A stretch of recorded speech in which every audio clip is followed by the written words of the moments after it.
seen any of our away games, you're listening to the beautiful voice of Toby Zabore, and if you're a big fan of the Plainsmen, you'll remember his dad being out here a few weeks ago for a first pitch. Toby, you played baseball. What was your position?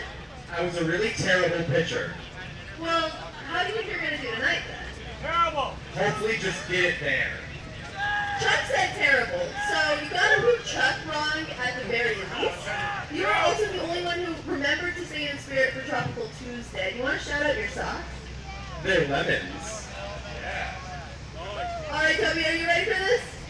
Let's see it. All right, Toby, make every broadcaster proud. Oh, that's a strike. You're about to take over AC's job today. Congratulations, Toby.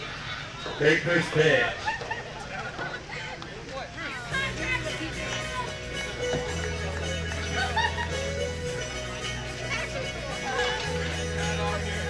I'm Calico Jack, and I sail the windward passage with a skull and crossbones. I'm on my map, headed toward the Leeward Islands, 'cause I heard there's treasure there.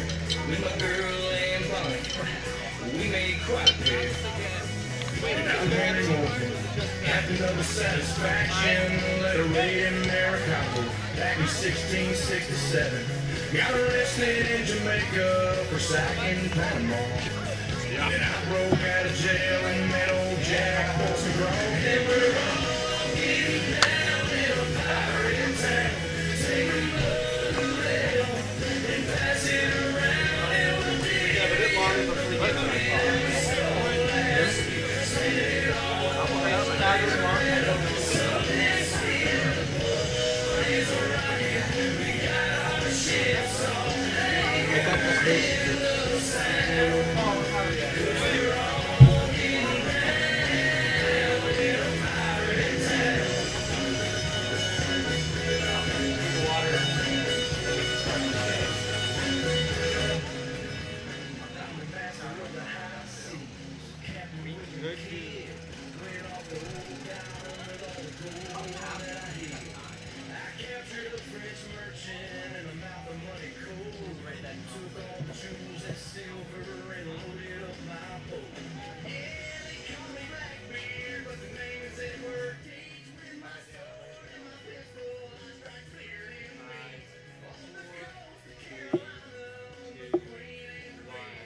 Plainsmen had an opportunity to get it done yesterday. However, they went to the bottom of the ninth, bases loaded, 1 out, and then back-to-back strikeouts by Plainsmen batters got them out of an inning, out of an opportunity, and handed them what was loss number 29 on the season. Now they come in for Game 2 with this 3-game set against the Colorado Roughriders, the third they faced against the Roughriders team this season, with thoughts of revenge on their mind and trying still to take series win number 1 on the season. Good, hot, and sunny afternoon, everybody, from Billwood Field on a double promotions day. It is Tropical Tuesday, as with every single Tuesday we have here at the ballpark, and yet it is also Intern Day, where we celebrate our lovely interns and all the work we've done throughout this season. Tobias Zabore, the radio play-by-play intern for the North Platte Plainsmen, your voice at home and on the road, joined by our wonderful live stream operations intern, Daniel Castagna, to my side, running the stream. As I've said so many times before and will continue to say until the season ends, I could not do my job without Daniel, so I thank him for all the hard work he puts in during the games, before the games, after the games, making sure the stream gets out to y'all.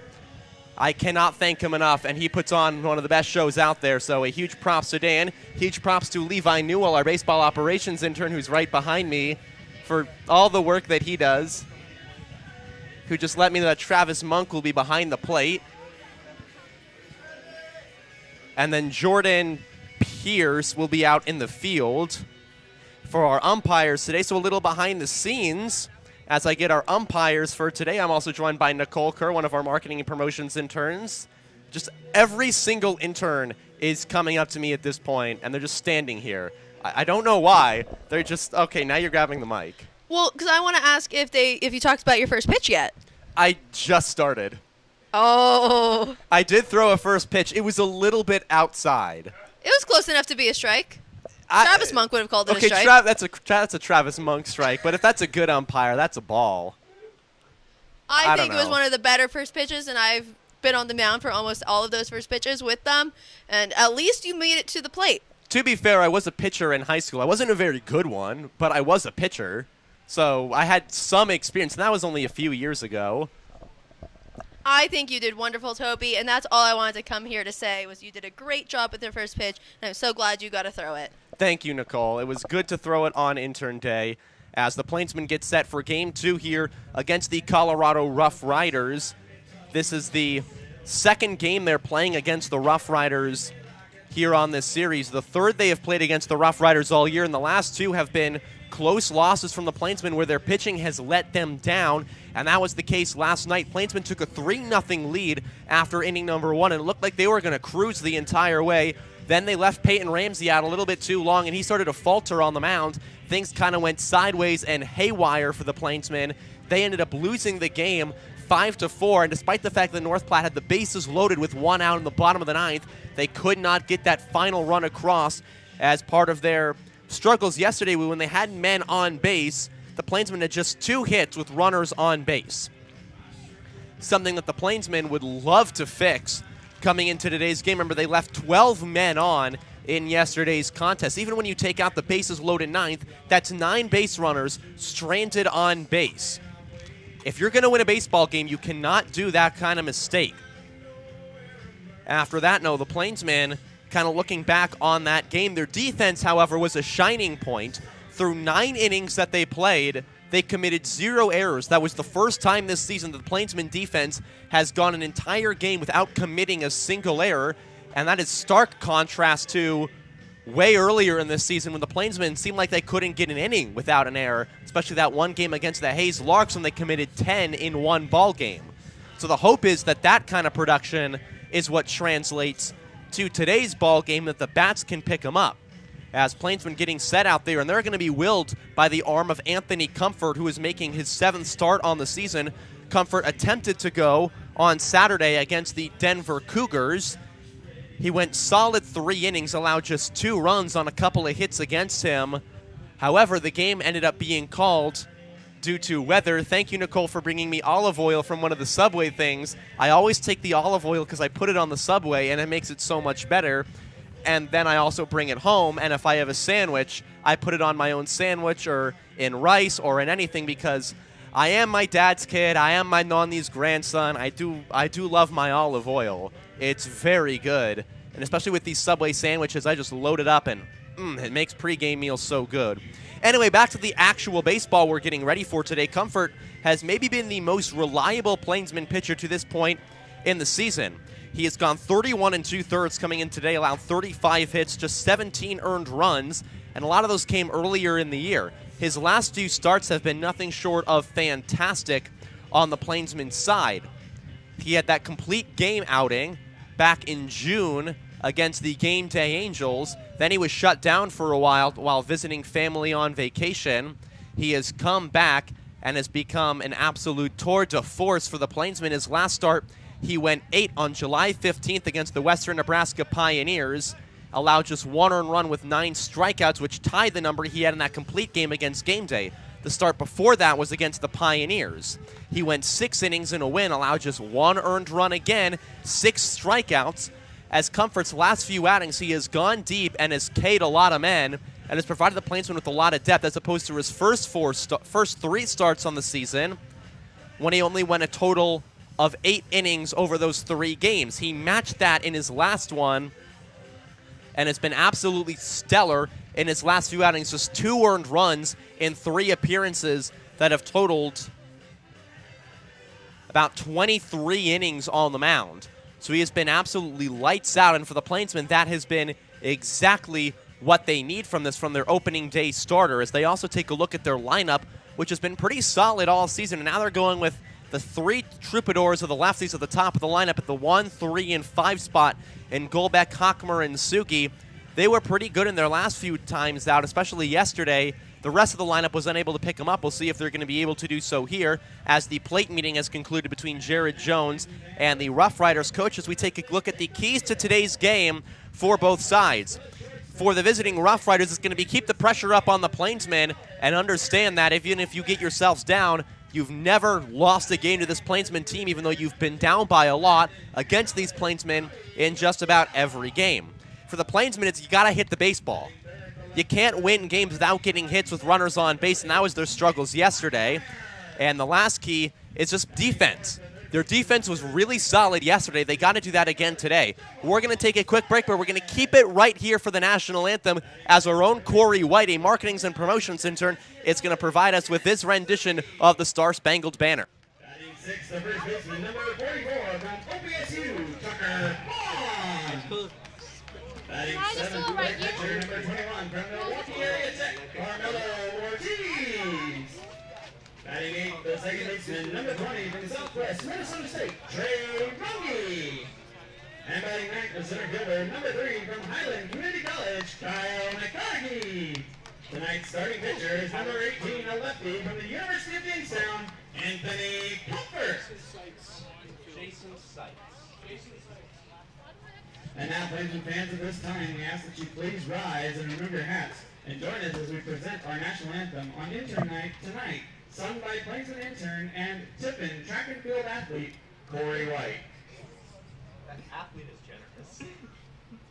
Oh, say, can you see by the dawn's early light what so proudly we held at the twilight's last gleaming, whose broad stripes and bright stars through the perilous fight o'er the ramparts we watched were so gallantly streaming, and the rocket's red glare, the bombs were stinging and gave proof through the night that our flag was still there.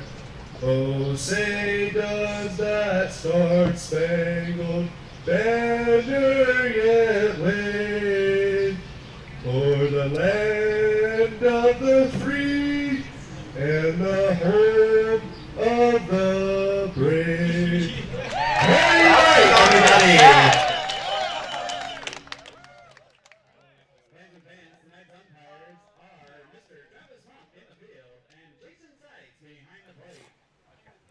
And welcome back for Plainsmen baseball here at Billwood Field. A hot sunny day. Temperatures around 100 degrees right now as we get set to take the field. Here on Intern Day, we'll take a look at the starting lineups for each side. Starting with the visiting Roughriders, Caleb McClellan will lead it off. He's out in center field, followed by Weston Miller at second base. Mark Hamry is down at first base, and he is in the 3-hole. Ian Baldwin, the left fielder, will be the cleanup hitter from the Roughriders. Matt Lake is catching and batting in the 5 spot, followed by John Mallow, the shortstop.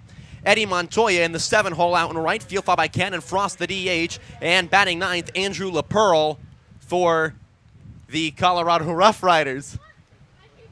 As our own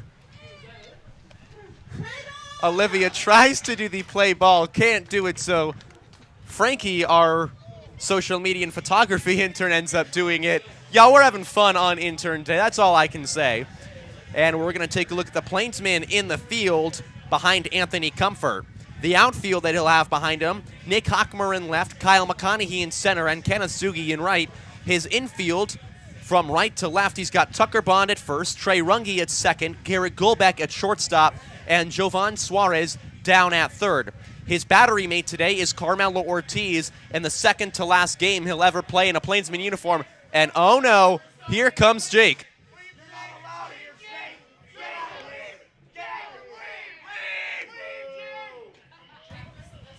We're greeting Jake rudely because he's a bad omen for the Plainsmen, but Anthony Comfort trying to be a good omen as Caleb McClellan comes up, the leadoff batter against Comfort and the Plainsmen. Comfort, his last 3 starts, he's gone 23 combined innings, allowed 14 hits, just 2 earned runs. As the temperature right now sitting at 97 degrees and sunny. With very little wind, it feels like 105. As the first pitch is fouled off the plate and skips off towards the ticket booth, it's 0-1. What little wind there is slightly blowing in from right. It's so hot today on Tropical Tuesday that I'm actually wearing shorts. And this is a shocker to people who know me because I never wear shorts. 0-1 is down, it goes to 1-1. I believe this year, this is the first time I have worn shorts this year. I wore them a total of 3 times in 2022. I tell you, I do not wear shorts. 1-1 pitch is going to be a soft line drive to left field, hits in front of Hockmer, and it nearly skips past him in the grass. He does a good job of playing it, though, so it's a leadoff single for Caleb McClellan. So if I'm telling you that I, Tobias Zabore, am wearing shorts, you should know that it is hot. As Weston Miller coming up to hit, you can probably hear the blowing behind me. That is not wind. That is the fan I have on full blast right next to me, doing its very best to keep me cool. Miller hitting 176 on the season from Regis University, as the lefty Comfort firing to the righty Miller. With McClellan at first, he shows bunt, gets it down fair, fielded in front by Comfort. He goes to first in plenty of time, out 1. Down to second goes Caleb McClellan. So this man at second with 1 out for the 3-hitter Mark Hamry. Hamry today trying to do some of the stuff that he was doing the other day, and he's had a fairly good outing out there for the Roughriders. He went 1 for 4 yesterday with a single before being pinch hit for by Eddie Montoya in the 8th. Hamry's hitting .368 on the second highest average on this Roughriders team when facing non-league competition. As the first year from Arvada, Colorado, on the first pitch, tries to smack it, but smacked it foul. It is 0-1. On a day where I would count the attendance in the single digits. And I can't blame people for not coming to Billwood Field today. It's way too hot to watch a baseball game. If I didn't have to be here, I would be in my air-conditioned dorm right now. 0-1 pitch, the lefty takes inside, and it's 1-1. From Anthony Comfort, who was dominated on his last 3 starts. Pitching to a fairly good Sott, trying to get out of this inning. His 1-1 pitch is a pop-up on the infield. Carmelo Ortiz watches it head out of play, and it will just miss the press box roof, so it's 1-2. That ball lands on the concourse and bounds off towards the dugout. Comfort comes set and readies.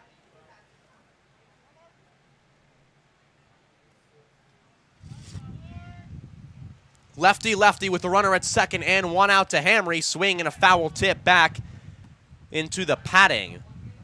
Plainsmen today trying to escape the heat the best way they can, wearing their green hats with the Dude logo on it, white uniforms, white pants, and I'm sorry for the Roughriders, they're wearing black uniforms with white pants and their white hats with the black front on them. 1-2 on to Hamry. Swing and a miss. Comfort got him. His first strikeout of the day. There's out number 2. Anthony Comfort very specific about wearing white pants with the green Dude hat. Baseball players are very superstitious creatures, and Comfort has said that he only will pitch in white pants. He will not pitch in gray. His superstition is that he does not do well in gray, but wearing white, he does well. So that is why the Plainsmen, even on the road when Comfort starts, don their white pants. And also the pitchers, when we were in Greeley, tried their best to lobby for the Dude hats the rest of the way because they think it gives them magical powers. Pitches down 1-0. Their reasoning was they don't lose in the hats, which they do. Trust me, they do. But they've also won plenty of games while wearing that Dude hat, more so than their NP hats, which happen to be my favorites. 1-0 pitch, swing and a pop-up on the infield. First baseman Tucker Bond raging into foul territory down that right field line, and he makes the catch right on the line. No kind of Gehring situation, and the inning is over. Anthony Comfort allows a leadoff single, but he gets out of it. Nothing across for the Roughriders. To the bottom of inning number 1 we go, with the Plainsmen bats due up. Nebraska Land Bank. Nebraska Land provides big bank services with the benefits of local establishments. With 3 locations in North Platte, Nebraska Land provides home loans and personal accounting services along with business service as well. Great seats at a great price. Get them safer, simpler, and smarter with Ticket Smarter. A proud partner to the biggest names in live sports and events, including ESPN events and iHeartRadio. TicketSmarter has seats for over 125,000 live events and 48 million tickets for sale. All backed with the TicketSmarter 100% ticket guarantee. Thinking about your next great live event? Think smarter. Think TicketSmarter. Get your tickets your way, guaranteed, at TicketSmarter.com. Clear Focused Eye Care, with comprehensive optometry service ranging from exams, corrective lenses, and treatments for dry eye. Clear Focus is your one-stop shop for any visual needs you have. Check them out at clearfocuseyecare.com. Nebraska Land Bank. Nebraska Land provides big bank services with the benefits of local establishments. With 3 locations in North Platte, Nebraska Land provides home loans and personal accounting services along with business service as well. Great seats at a great price. Get them safer, simpler, and smarter with Ticket Smarter. A proud partner to the biggest names in live sports and events, including ESPN events and iHeartRadio. Ticket Smarter has seats for over 125,000 live events and 48 million tickets for sale. All backed with the Ticket Smarter 100% ticket guarantee. Thinking about Bottom of the first inning, Anthony Comfort pitches pretty well in the top half, so on to the Plainsmen batting side, and here is the lineup from Jarrett Jones. Garrett Golbeck leads off as the shortstop. He's followed by the designated hitter, Rui Yoshida. Nick Hochmer is in the 3 spot out in left field, followed by Jovan Suarez, who for back-to-back days is cleaning up for the Plainsmen. Kenneth Sugi batting 5th out in right field. In the 6th hole is Tucker Bond at first base, filling in for his twin brother Sam, as the Bond boys will play at first for the rest of the way. Carmelo Ortiz trying to break out of his funk, catching in the 7th spot. Runge is the second baseman batting 8th, and Kyle McConaughey is hitting 9th. They will face off against the righty Levi Tucker, who's got Matt Lake catching, Mark Hamry at first, Weston Miller down at second base, John Mallow at short, Andrew LaPearl at third, the outfield, Ian Baldwin, Kayla McClellan, and Eddie Montoya. As Golbeck comes up to hit, hitting .310 on the season, he crushes lefties. Against righties, he does fairly well, but crushes them less so as he shows bunt, but that pitch was away, so it's 1-0. Golbeck against right-handed pitching is hitting just .231. Against lefties, he's hitting .467. As the lefty gets set in his stance, 1-0 pitch, he takes away, and it's 2-0. Because today is intern day, all of the in-game promotions are being done by us interns, so if you see a stretch without commentary, don't fret, it's because I have to go downstairs to do the promotion. 2-0 pitch is down, it's 3-0. Harmon, if you want to fill in for me, do both jobs. Harmon Johnson, our PA announcer, who will be going to school for sports broadcasting. Can't wait to see what kind of broadcaster he becomes. Golbeck, 4 pitches and a leadoff walk for the Plainsmen, so that is how side gets started for the home team today. Garrett Golbeck works what is walk number 12 on the season. He has struck out a grand total of 11 times with 12 walks, so walking more than he Ks. And now it's Rui Yoshida, who's hitting .194 on the season, and has also got a slugging percentage of .194. Has no extra base hits despite getting on base 14 times through the hit, as he's got his walk-up song, the theme song of a popular kids' TV show in Japan. Golbeck holding at first as Yoshida takes high. 5 straight balls thrown by Levi Tucker. It's 1-0. He specifically requested it before the 11 a.m. game that the Plainsmen played against the Game Day Angels and has kept it ever since. Tucker, the righty from Brighton, Colorado, the product of Garden City Community College, firing home. 1-0 is well upstairs. It's 2-0. Golbeck off the bag. Throw down to first. He is safe. Garrett Golbeck was well off, and a nice throw by Matt Lake does not retire him. But 6 straight balls by Levi Tucker, who has not pitched this season against the Plainsmen or the Pioneers, went 14 1/3 at Garden City Community College, and he struggled there. An 11.93 ERA. Yoshida takes the first strike thrown by Levi Tucker, and it's 2-1. He allowed 19 walks, 18 strikeouts, 25 hits, and 19 earned runs over 17 games pitched. He had a record of 0-2. His 2-1 is fouled back, and that count evens to 2-2. On to Rui Yoshida. He'll be followed by Nick Hochmer and Jovan Suarez. Yoshida and the Plainsmen white duds with the green script and green numbers on the back. Check on Golbeck. He will be safe as the throw was a little bit high to Mark Hamry. Hamry, the only left fielder on the left-handed man on the infield. Ian Baldwin out there in left, also gloves left-handed. Here's the 2-2 from the righty, Levi Tucker. Golbeck breaks for second, pitches outside, and the throw is wide. Garrett Golbeck has stolen base number 10. So despite joining the team just in early July, Garrett Golbeck has already swiped 10 bags. As the pitch was well outside, our home plate umpire is once again Travis Monk. Jason Seitz, it's the other way around. Seitz at the plate, and he rings up Yoshida for out number 1. Travis Monk is in the field. And that'll bring Nick Hockmer up.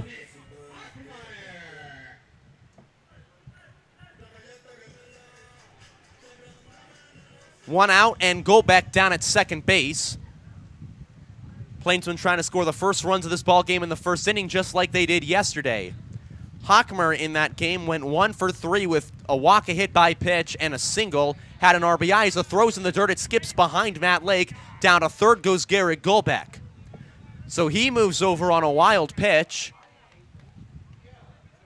as it hit the chest protector of Lake and bounced over him. So now it's a 1-0 count to Hockmer with the first run of today's game potentially sitting 90 feet away. Lefty Hockmer hitting .360 on the year, but has faded a bit in July, just .293 on the last month, which if you're calling that a bad stretch, means you've done fairly well this year. Hockmer takes a pitch up, and it's 2-0. He may be the Plainsmen' most consistent hitter and maybe their most consistent power hitter. 7 doubles on the year, and he's got some BP home runs to show for his power, including one yesterday. Hockmer on the 2-0 takes low, skips away from Lake, but it stays too close to the bag for Golbeck to advance. It's a 3-0 count. Jovan Suarez waiting on deck.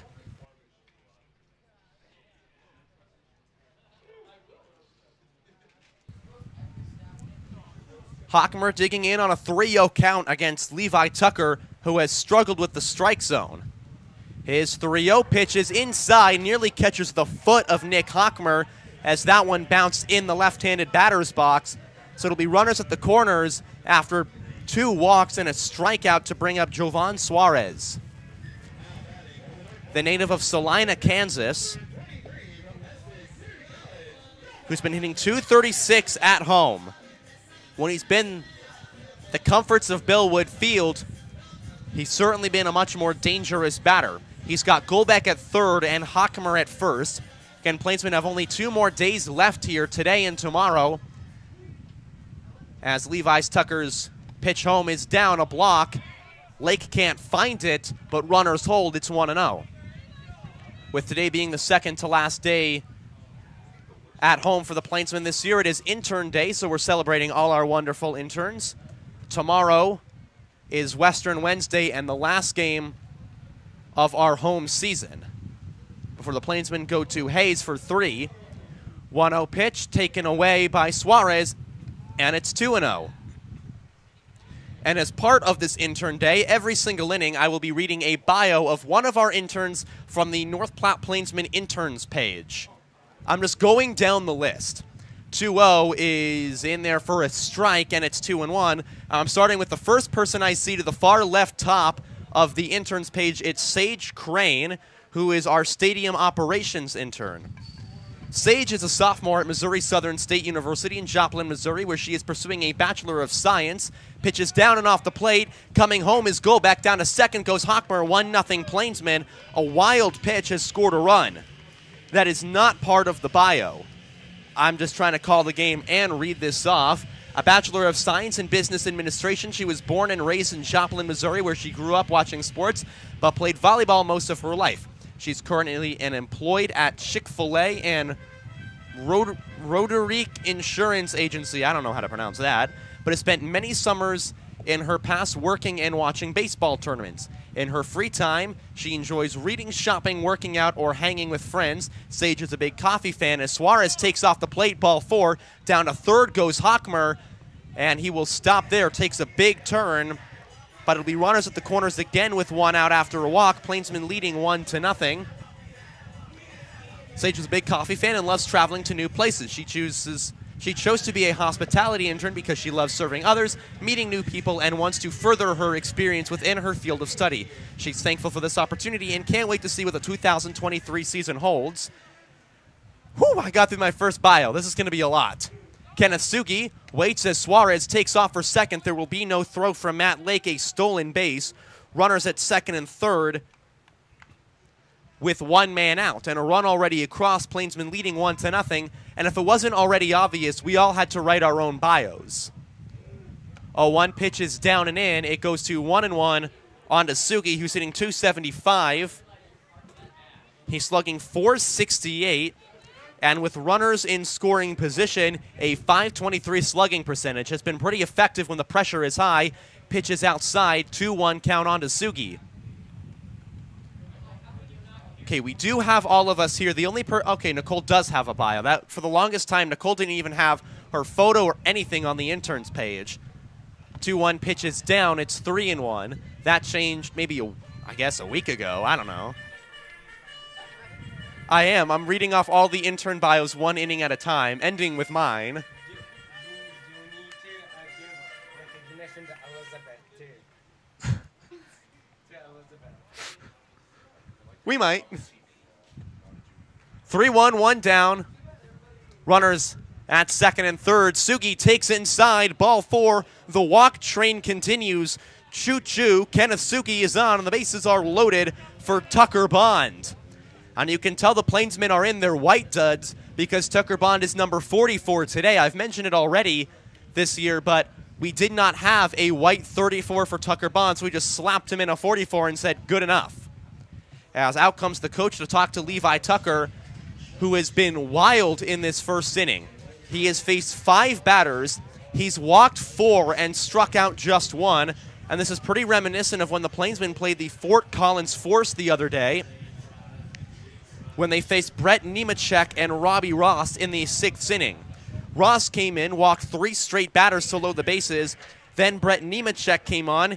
He walked 1 batter, then plunked 3 in a row, and after that, he was pulled for Luke Guest in a ball game that turned out to be pretty sour for the Force. Plainsmen scored 6 runs in that 6th inning when they batted around. They did not get a single hit that frame. Tucker Bond trying to continue what has been a very solid month of July. He takes a pitch inside. It's 1-0. Going into his 9th inning pinch hit at bat yesterday, he was back at the Mendoza line. However, he struck out looking to end the ball game with the bases loaded, and now he's back to 198. There's a strike, and it's 1-1 on a Tucker Bond with the bases loaded and 1 out. Levi Tucker sets on up. His 1-1 offering. Bond takes in the dirt, and it's 2-1. Levi Tucker has thrown about a total of 5 strikes in this inning. He's walked 4 batters. Plainsmen have been scoring in just about every way possible. Pitch is taken by Bond for a strike, and it's 2-2. So Tucker may be now starting to find his zone. He's got a 2-2 count, 1 out, and the bases filled with Plainsmen. Sugi at first, Suarez at second, Hockmer down at third, and the 2-2 home is taking a check swing. Great hold by Tucker Bond, and the count is full. So Levi Tucker in danger of walking a run across and leaving the bases loaded with 1 out. Here's his payoff pitch. Tucker Bond takes in the dirt in front of the plate. Ball 4. Bond has walked in a run. So the line moves. Everyone goes station to station. It's 2-0 Plainsmen, and that'll bring Carmelo Ortiz up to hit. Ortiz has not gotten a hit in his last 25 at-bats. His last hit came on July the 7th in Dodge City, Kansas, against the Dodge City A's, the first of 3 we played against that team, as going out to the bullpen is Cannon Frost.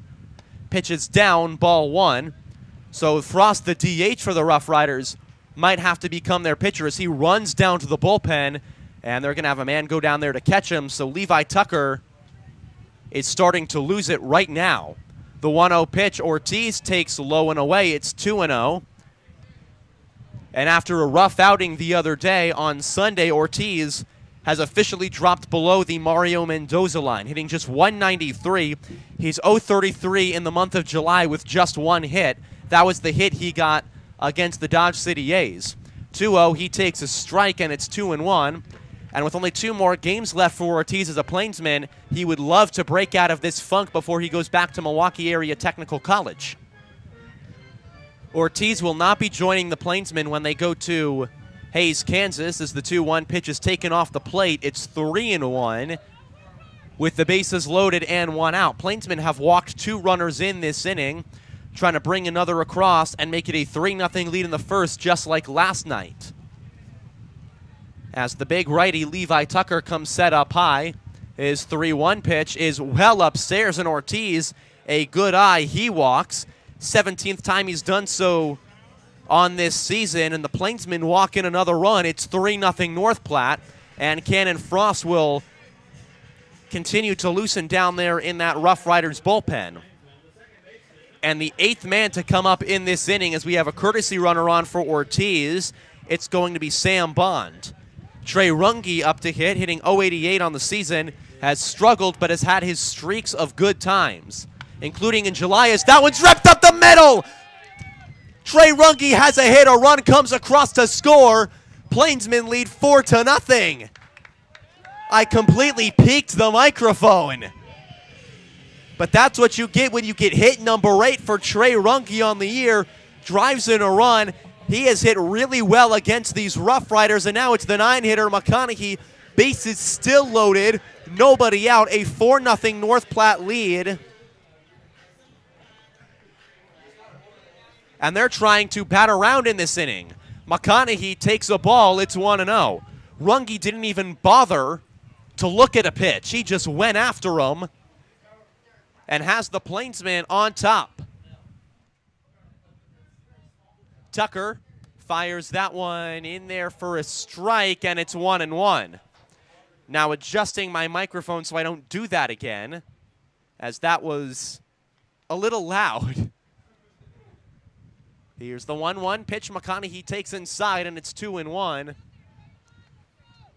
So the Plainsmen trying to bat around. They've only gotten 1 hit in this inning. They've scored 4 runs and just 1 out. Levi Tucker cannot retire a batter. His 2-1 pitch is away, 3-1. As Cannon Frost makes his way in from the bullpen. So there's a good chance that Tucker won't get to finish this inning if he walks McConaughey. 3-1 the count, a man out, and the bases still full of Plainsmen as they've been ever since Suarez walked. The 3-1 pitch is down. Ball 4, another run scores. It's 5-0 Plainsmen. And the good times continue to roll. North Platte bats around in the first inning.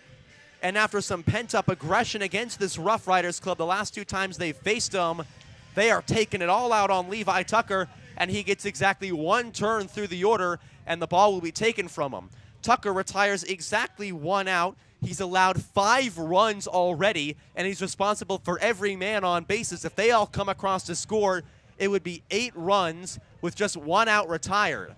So we're going to take a break for the pitching change. When we come back, the new man, Cannon Frost, on the bump.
It's fantastic for the North Platte Plainsmen here in inning number 1. They've plated 5 already, and they chase Levi Tucker, who goes against all 9 batters the Plainsmen bring up to the plate in inning number 1. He gets just 1 out, and he will have the bases loaded with 1 out after walking 7, striking out 1, and allowing a hit. Garrett Golbeck back up to hit. He walked to start this inning. Plainsmen batting around for just the 2nd time this year. Excuse me, the 3rd time this year. 3rd time in the last 5 games they've done so. Golbeck rips the first one he sees from Frost foul. It's 0-1. Cannon Frost pitched 2 innings against the Plainsmen yesterday. He allowed 2 walks and a strikeout.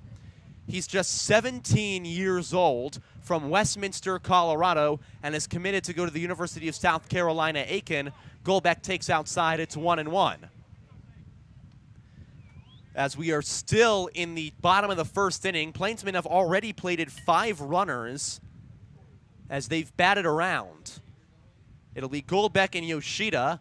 1-1 is in tight. It's 2-1 with just 1 out. And if the line continues to move, it has been already, Hockmer will get to hit.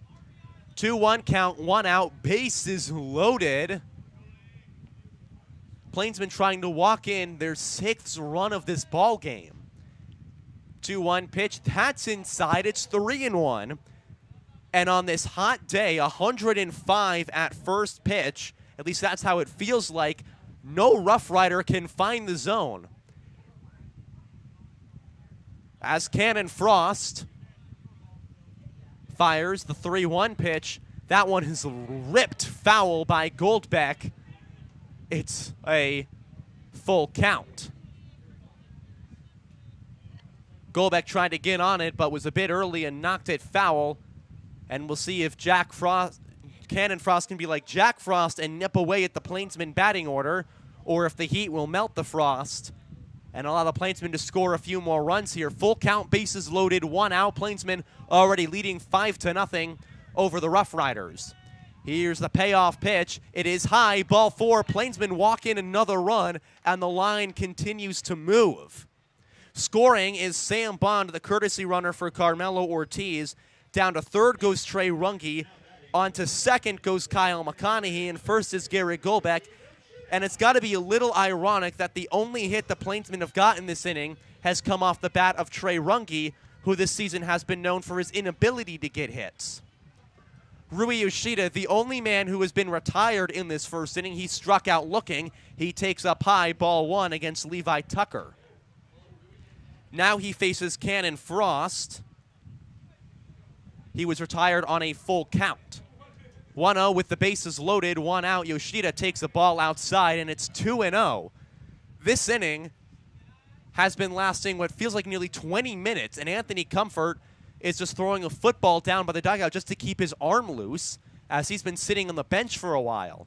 2-0, Yoshida hits it on the ground to the left side. Going to be a tough play for John Mallow. On the 2nd, not in time. Yoshida, an infield single. Run scores. Plainsmen add another run. It's 7-0. North Platte still with just 1 out. Station to station go the Plainsmen. An infield single by Yoshida. And now every single Plainsman has reached base, and we're not even through the 1st. This is my kind of baseball.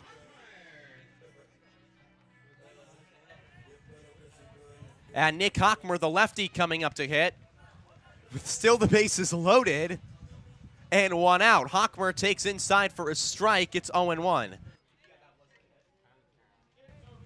Yoshida beats out an infield single. And now leading off of 3rd is McConaughey. A 1 pitch is lined into left field, foul. So it's 0-2. Hockmer got on it. Fouled it off. Now facing an 0-2 count with 1 out and the bases full of Plainsmen. He'll be followed by Jovan Suarez. 0-2 pitch he takes away. It's 1-2. Hockmer walked in his first plate appearance of this inning, now making his 2nd. Lefty waits on a 1-2 count. Here it is, swinging a chopper over the first side. It's going to be a tough play for the 2nd baseman. Miller has it, but he's got no play anywhere. And the Plainsmen back-to-back infield singles and they must be invisible. That's a single. Runner scores in McConaughey, and now all the men on base have been the men who have come up since the lineup card turned back to the top. It's the 4-hole hitter, the cleanup man, Jovan Suarez. He walked earlier in this ball game.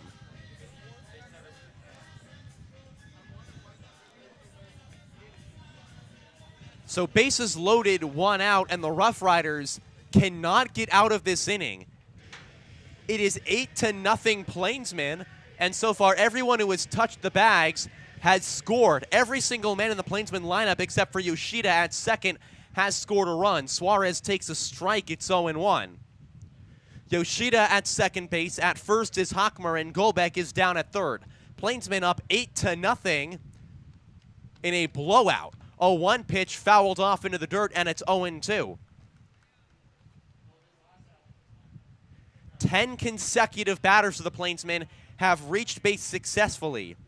It was a string of 5 walks, a single, back-to-back walks, and then now back-to-back infield singles. 0-2 to Suarez outside. It is a 1-2 count. An inning that has been impossible for the Roughriders to get out of. The 1-2 pitch, Suarez takes away, and it's 2-2. Levi Tucker and Cannon Frost have now combined for what may be the worst outing an opponent has put up against the Plainsmen, and I'm including the high school kids we faced. 2-2 is outside, and it's 3-2. The Colorado Tribe limited the Plainsmen in a 12-1 ball game over 7 innings. We never batted around against that team. We've batted around, and there's still just 1 out in the first inning, and it's the 4-man Suarez facing a full count. Pitch is outside, ball 4. Another walk issued to the Plainsmen. Golbeck scores. Yoshida to third. On to second goes Hochmer.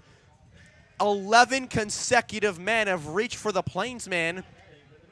A walk parade here in this first inning.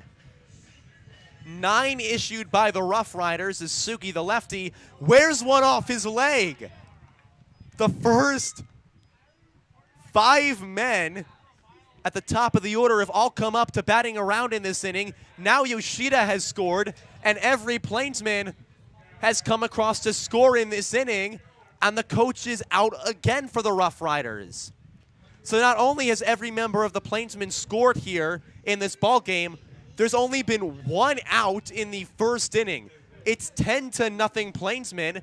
We don't even have enough space on the scoreboard for the second number.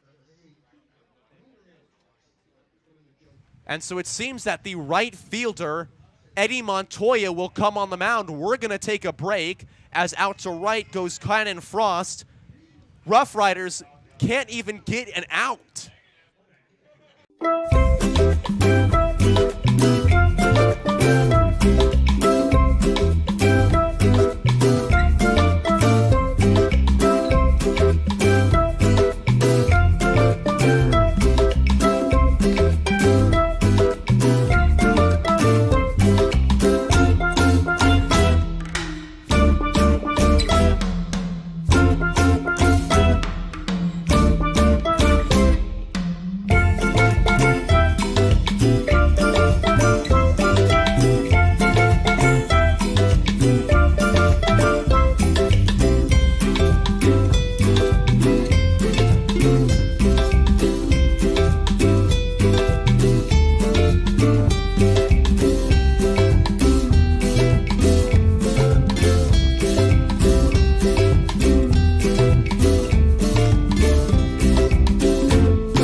Cannon Frost, who went 2 solid innings yesterday for the Roughriders, is chased, and he will exit this ball game without recording an out.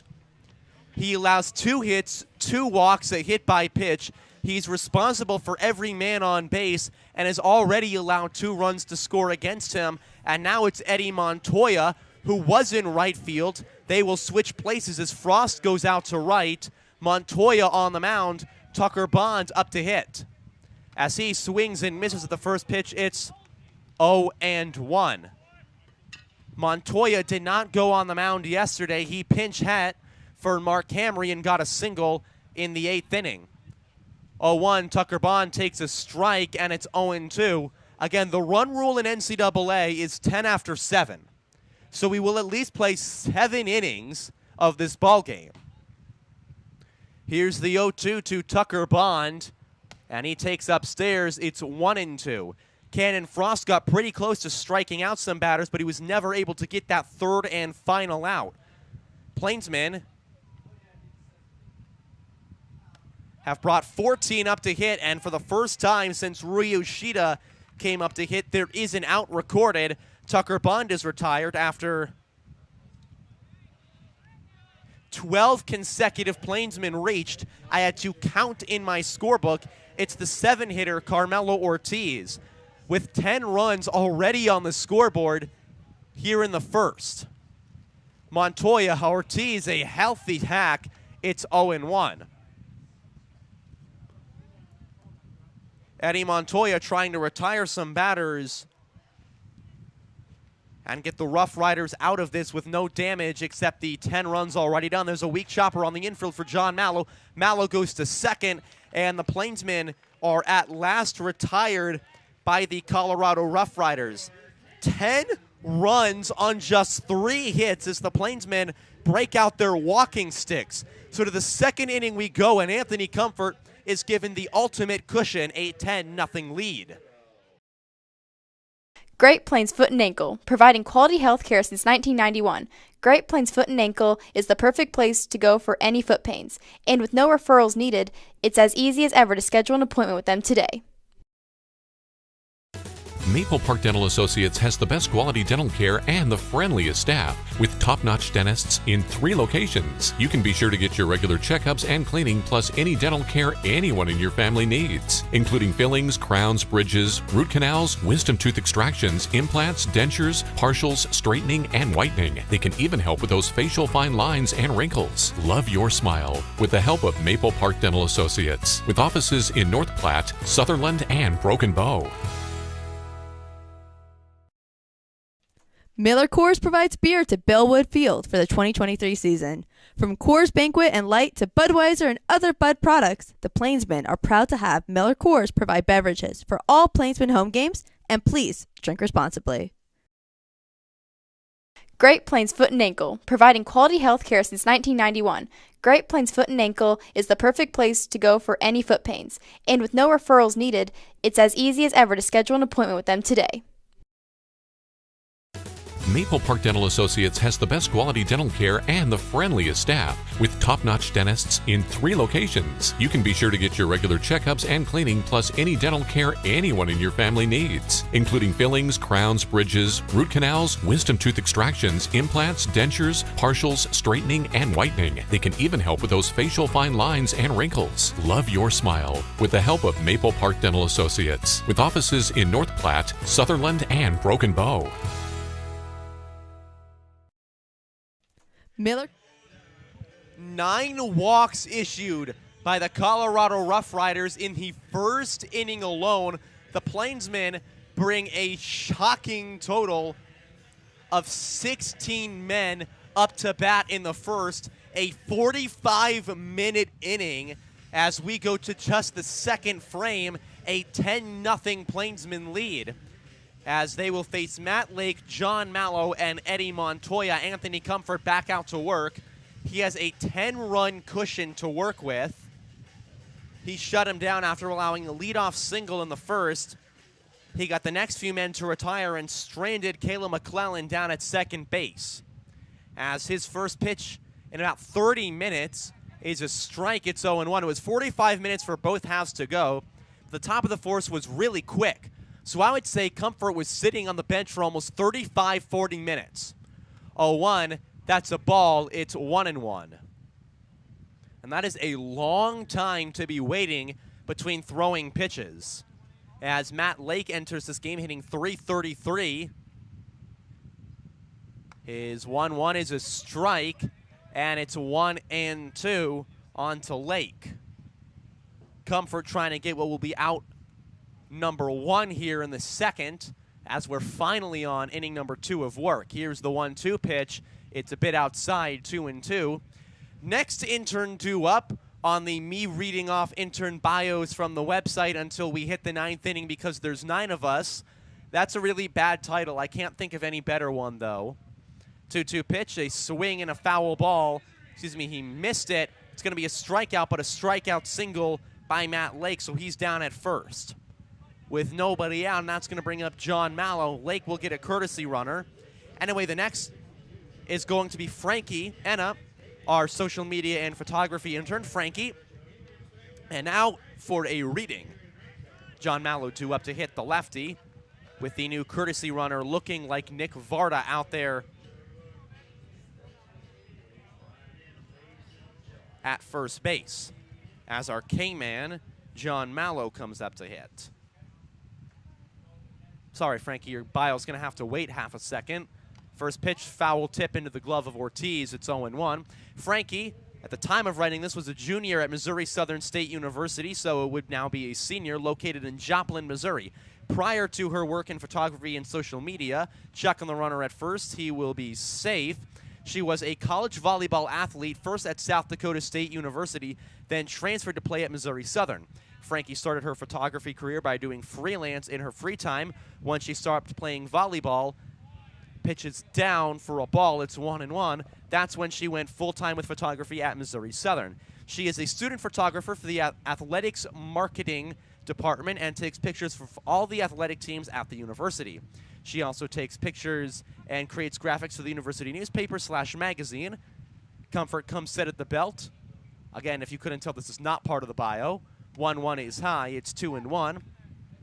Frankie is a public relations major and a minor in graphic design. She hopes to gain more experience and have a future in sports photography / social media. Frankie is originally from Kansas City, Missouri. Outside of photography, she enjoys spending time with family and friends. If the run rule happens, I have to speed these up. That ball is lined through the left side, although now looking like the Roughriders trying to make sure that they don't at least get run ruled. They trail by 10, and remember the rule is 10 after 7. First 2 men are on base for Eddie Montoya, the lefty, who's now coming up as the pitcher. Again, the Frost, the DH, is now out in right field. Montoya has taken over on the mound, and he calls time, steps out of the batter's box. 2 on with nobody out for the Roughriders, who trail by 10.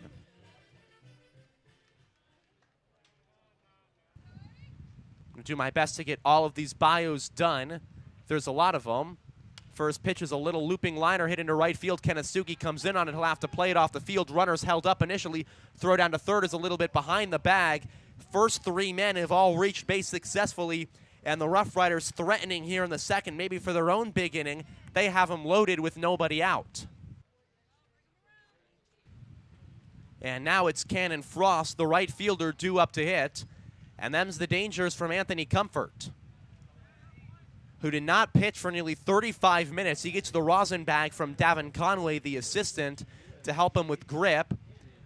None too pleased with himself, and he had way too much downtime. Up next on our intern spotlight from the website will be Levi Newell, our baseball operations intern. I'll do that in the 3rd inning.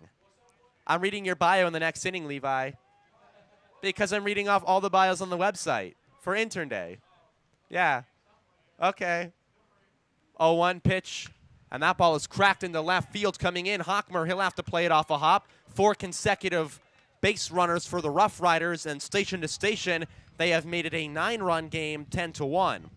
An RBI single to left by Cannon Frost, and the Plainsmen had a big inning out of nowhere. Could the Roughriders do a big inning out of nowhere? A strikeout swinging began the inning, but it did not get an out as the man got on base, and now it's Andrew LaPearl, who shut the door on the Plainsmen last night, pops one foul right side. Tucker Bond in foul territory, now settles under it, makes the catch, and the first out of this inning is retired on a foul ball. So there is one out, and to the top of the order, Kayla McClellan due up. McClellan singled in the first inning. He was stranded at second base before the Plainsmen exploded. Technically, the next bio I should read, if I'm going in order of proper book reading, left to right, top to bottom, would be mine, but I'm saving mine for last because it just feels like I shouldn't read mine until I read everybody else's. Pitches outside, 1-0. I just want to be polite and also save mine for last. 1-0, that is a strike, and it's 1-1 from Comfort. One ball, oh God, that was loud. 1 ball, 1 strike, 1 out, bases loaded. Comfort gets that one to be fouled off, heading off towards the right field bleachers, and it's 1-2. Kayla McClellan coming up here. He's number 2 on the roster for the Roughriders. He hit .414 at the University of St. Mary's. He's a product of Kansas City, Missouri. As the 1-2 pitch from Anthony Comfort due on to McClellan. Swing and a fly ball into shallow center field. Golbeck going out on it. Calling everybody off as the left fielder, Hockmer. He makes the catch and throws into Suarez. There is out number 2. So Hockmer does a good job of coming in as the left fielder, making the play, and Comfort's got the bases loaded now with 2 outs, and Weston Miller due up. Miller from Golden, Colorado, goes to Regis University. Golden in the foothills of the Rocky Mountains just outside of Denver, and playfully referred to as the Lowell of the West. And if you don't know what Lowell it's referring to our own lovely Lowell, Massachusetts. First pitch is taken low for ball 1. In reference to Lowell, Massachusetts, because a lot of people who originated from Golden in the early days of settling it were Lowell people. And then the manufacturing and everything that happened there in Golden started to resemble Lowell. Foul off, it's 1-1. Lowell, Mass in northern Massachusetts. Former home of the Red Sox, short season A affiliate, the Lowell Spinners. 1-1 is hit on a line to left field. Hockmer barely asked to move a muscle, makes the catch in the sun for out number 3. Roughriders load the bases with nobody out, and then Anthony Comfort sets them down in a row, allows just 1 run, and so we go on to the bottom of the second inning. Plainsmen now lead by just 9 runs. It's 10-1. The Nebraska Lottery. From the Mega Millions to the jackpot and the Nebraska Pick 5, the Nebraska Lottery has it all. And with realtors all over the state, it's as easy as ever to try your luck on the lottery. And please remember to gamble responsibly. Great seats at a great price. Get them safer, simpler, and smarter with Ticket Smarter. A proud partner to the biggest names in live sports and events, including ESPN events and iHeart Radio. Ticket Smarter has seats for over 125,000 live events and 48 million tickets for sale. All backed with the Ticket Smarter 100% ticket guarantee. Thinking about your next great live event? Think smarter. Think Ticket Smarter. Get your tickets your way, guaranteed, at ticketsmarter.com. Looking to unleash your inner cowboy or cowgirl? Check out KJ's Boots and Western Wear. They have everything you need to embrace the Western lifestyle. Find the perfect fit, whether it's boots, hats, or apparel. Step into a world of Western style at KJ's Boots and Western Wear. The Nebraska Lottery. From the Mega Millions to the jackpot and the Nebraska Pick 5, the Nebraska Lottery has it all. And with realtors all over the state, it's as easy as ever to try your luck on the lottery. And please remember to gamble responsibly. Great seats at a great price. Get them safer, simpler, and smarter with Ticket Smarter. A proud partner to the biggest names in live sports and events, including ESPN events and iHeart Radio. Ticket Smarter has seats for over 125,000 live events and 48 million tickets for sale. All backed with the Ticket Smarter 100% ticket guarantee. Thinking about your next great live event? Think smarter. Think Ticket Smarter. Get your tickets your way, guaranteed, at ticketsmarter.com. Looking to unleash your inner cowboy or cowgirl? Check out KJ's Boots and Western. Plainsmen lead now by just 9 runs. They'll have 8, 9, and 1 due up here in the bottom of the second. It'll be Trey Runge, Kyle McConaughey, and then Gary Golbeck as the lineup card will turn over. Runge got hit number 8 of his season earlier today. That was just back in the last inning as he continued the frame. It was the only hit that Levi Tucker allowed. Runge takes the pitch inside for a strike. It's 0-1. And this inning, like the next few, are going to be a little short from Dan and I. We're going to be leaving with 2 outs as we've got the three-legged race coming up. Intern Day, we're all participating in the contest. Foul ball, and it's 0-2. Runge coming on up to hit. Struggled earlier from Sioux Falls, South Dakota. Goes to Southwestern Minnesota State University. 2 summers ago, he spent with the Southside River Sharks in Florida of the Coastal Collegiate Baseball League. Runge takes low, ball 2. He hit 133 with the River Sharks, which was the home from the team from Southside. 1-2 pitch, Runge takes high, and it's 2-2. River Sharks is an awesome name, everybody. It reminds me of the Camden River Sharks in Camden, New Jersey, who are also by that name. How do I remember that? Because I am a sad person whose only life is baseball. Runge takes low, full count. Runge from Sioux Falls, which was shaped by the Big Sioux River, which is where Sioux Falls, South Dakota got its name. Runge walks, so he has reached every time he's come up today a leadoff walk here in the second inning for the Plainsmen, and now Kyle McConaughey will come up to hit. McConaughey walked in a run back in the first inning as he tries to continue what has been a long day for Plainsmen hitting in the best way possible. The Columbia, Illinois native waits in the first pitch. Runge holds. He takes outside. There is ball 1. Excuse me as I look up Columbia, Illinois on Wikipedia to find out fun facts I can talk about, because not talking about a 9-run ball game the entire time, that's for sure. 1-0 pitch is high. It's a strike, 1-1. The good school of broadcasting, which I've been raised up in at Ithaca College. All the people who I know who have done summer ball before and done broadcast before always say when a game is a blowout, always have something to talk about. And this is what I talk about: towns and fun facts. There's always something to mention. 1-1 is hit in the air to left field, chasing back Ian Baldwin. He will make the catch and left. Back to first goes Runge. There is out number 1. Harmon, our PA announcer, was talking about the conversation of the best mascots. So I'm going to have to interject here with my own hometown minor league team, the Portland Sea Dogs. Now, a sea dog is a nickname for a type of seal. And if you've ever seen little harbor seals, they really are like little sea dogs. They're just like puppies, but in the ocean. As Golbeck, who's walked twice today, comes up to hit. First pitch he takes for a strike. Oh, and the Banana Slugs are also a very good mascot. I have mentioned the Fighting Artichokes of Scottsdale Community College. I love that one. Once a year, the Omaha Storm Chasers become the Omaha Runzas. Oh, no, not the Omaha Runzas. I'm not okay. I'm not okay with Omaha Runzas. I don't like Runzas. Runzas are bad. They're just cheesy-filled bread and meat dough that will give you a heart attack. Okay, I like Runza. I like their burgers. I do not like the sandwich Runzas. Pitches down, 2-1. Is that good enough for our sponsor, Levi? Oh, the Missouri River Motorboaters. That was a good nickname from the Bismarck Larks. That one, also a good nickname. Maine Whoopie Pies, the alternate identity of the Sea Dogs. Pitches outside. It is going to be 2-2.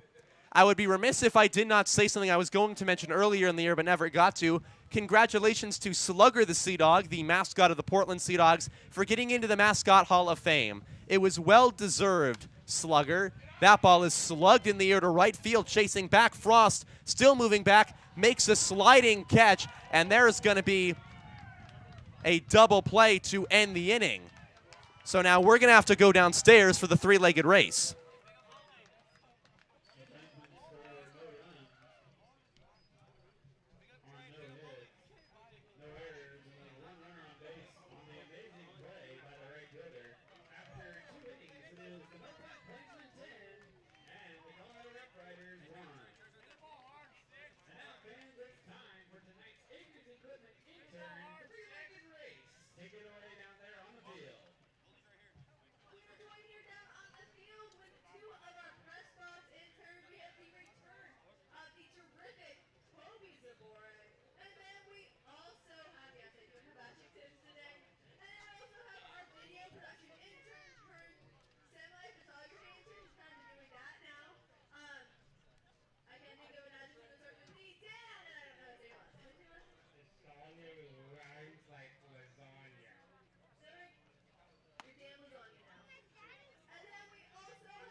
Well, Dan and I might not be very good at a three-legged race. That did not go well for the two of us. We were beaten by the two players.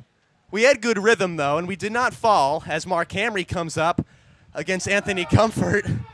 Tucker Bond makes the play on to Comfort. A beautiful job. First baseman onto the pitcher, retired. One man down. Sorry, I'm out of breath. Had to run from the field back up here. You're going to hear that a couple of times today. I'm just going. As a beautiful 3-1 play hit into by Hamry. And now it will be Ian Baldwin. I'm reminded by my mom as the pitch is outside for a 1-0 count from Comfort to Baldwin that the three-legged race was featured prominently in an episode of Psych, our favorite TV show, which is about the fake psychic detective Sean Spencer trying to pass off his super observant abilities as psychic, because if not, the police will figure out that he is not a psychic and his reputation will be ruined and he will be prisoned. 1-1 pitch is a ball a bit away, so it's 2-1. In an episode, I think it was Fairy Tales, Season 5. I actually remember the title of that episode. That's insane. I've watched too much of that show. 2-1 pitch is down. It's 3-1. Sean and Gus have to do a three-legged race to get to a car in time because they're trying to stop Craig, a prison guard who lost his job because he let prisoners escape, from going bad and stealing money. They do. Have the rest of the press box not seen Psych? Okay, I've got a show all of you need to watch. Okay, well, you're not watching it, but you should watch it. It's good. Ball 4, a walk to Ian Baldwin. How am I the only one up here who has seen Psych? That is really disappointing. As now will come up Matt Lake. Nicole, do you know Psych, the show? Oh my God, I'm the only one up here who knows this. Mom, I'm sorry. These people out here are not educated. I'm so sorry, Mom. Pitch is in there for a ball. It's 1-0 from Comfort on to Lake.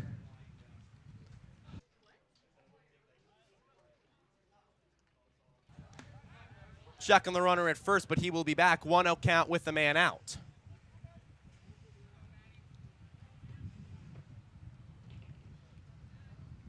Matt Lake up to hit. The righty facing the lefty Comfort, whose 1-0 offering is lined fair down the left field line. Rounding second goes Ian Baldwin. He goes into third, given the initial wave, now the stop. So a double hit by Lake. Down to third goes Baldwin. 2 on, 1 out for John Mallow. Mallow singled back in the second inning, the one time he has come up today. Trying to continue this ball game for the Roughriders and just claw back at their deficit against the Plainsmen. They've been doing a fairly good job of that the last two against Anthony Comfort. The Petersburg, West Virginia native waits and swing and a miss. It's 0-1. Petersburg, right around the handle part of West Virginia, near the top corner in Grant County. 0-1, taken low, skips past Ortiz, run comes across. It is a 10-2 ball game. As down to third goes Matt Lake on a wild pitch that got away from Carmelo Ortiz. So at least one run scored in the last 2 frames of baseball by the Roughriders, and I almost forgot that I'm reading off an intern bio every inning. Levi, it's your turn. Levi Newell, baseball operations. Levi is a sport management major and athletic coaching minor at Baldwin Wallace University in Berea, Ohio. Berea, Ohio. I don't know Ohio, Levi. Pitches away, 2-1. At Baldwin Wallace, he is involved in the Sport Management Club, Coaching Excellence Club, as well as a member of the marching band. Within the business of sport, Levi has worked for the BW Athletics Communications Department, NCAA Division III, D3 Life, in sports statistics and event management. Further experience includes Berea Mid-Park Athletics intern, Cleveland Browns guest service representative, 2021 NFL Draft, swing and a miss, 2-2. Down to first goes the throw from Ortiz in time. Runner holds at third. There is out number 2. And the K-Man retired. 2021 NFL Draft, 2022 NBA All-Star Weekend, 2021-22 OHSAA Football State Championships, and the 2022 NCAA Final Four. With the North Platte Plainsmen, Levi will assist the full-time staff with the management of pregame setup, player check-ins, team travel logistics, and serve as the official scorer of the North Platte Plainsmen during athletic contests. It also says scoreboard operator, but that is Trevor's job. Fouled off, it's 0-1. They wrote the end of your they put that in your, all right, that makes sense. That was the description. That makes sense. It seems like something you would do. Levi did pick the K-Man today, and he got it right. So, Levi, you're getting better at this. Congratulations.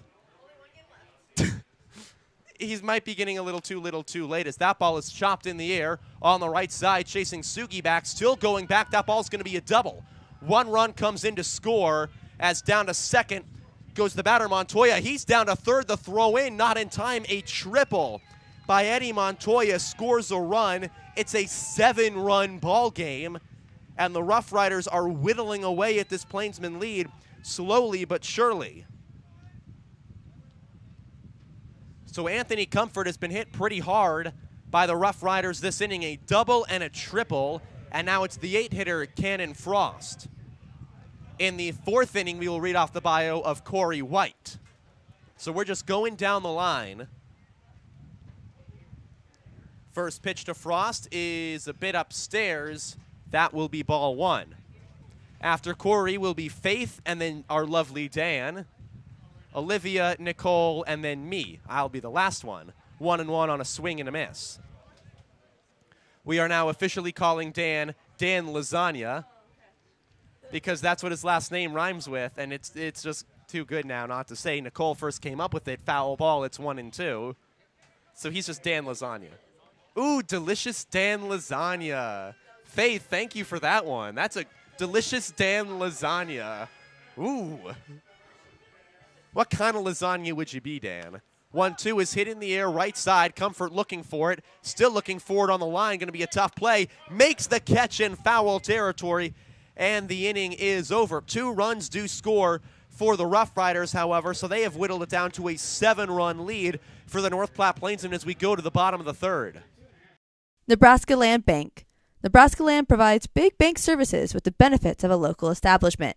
With 3 locations in North Platte, Nebraska Land provides home loans and personal accounting services along with business service as well.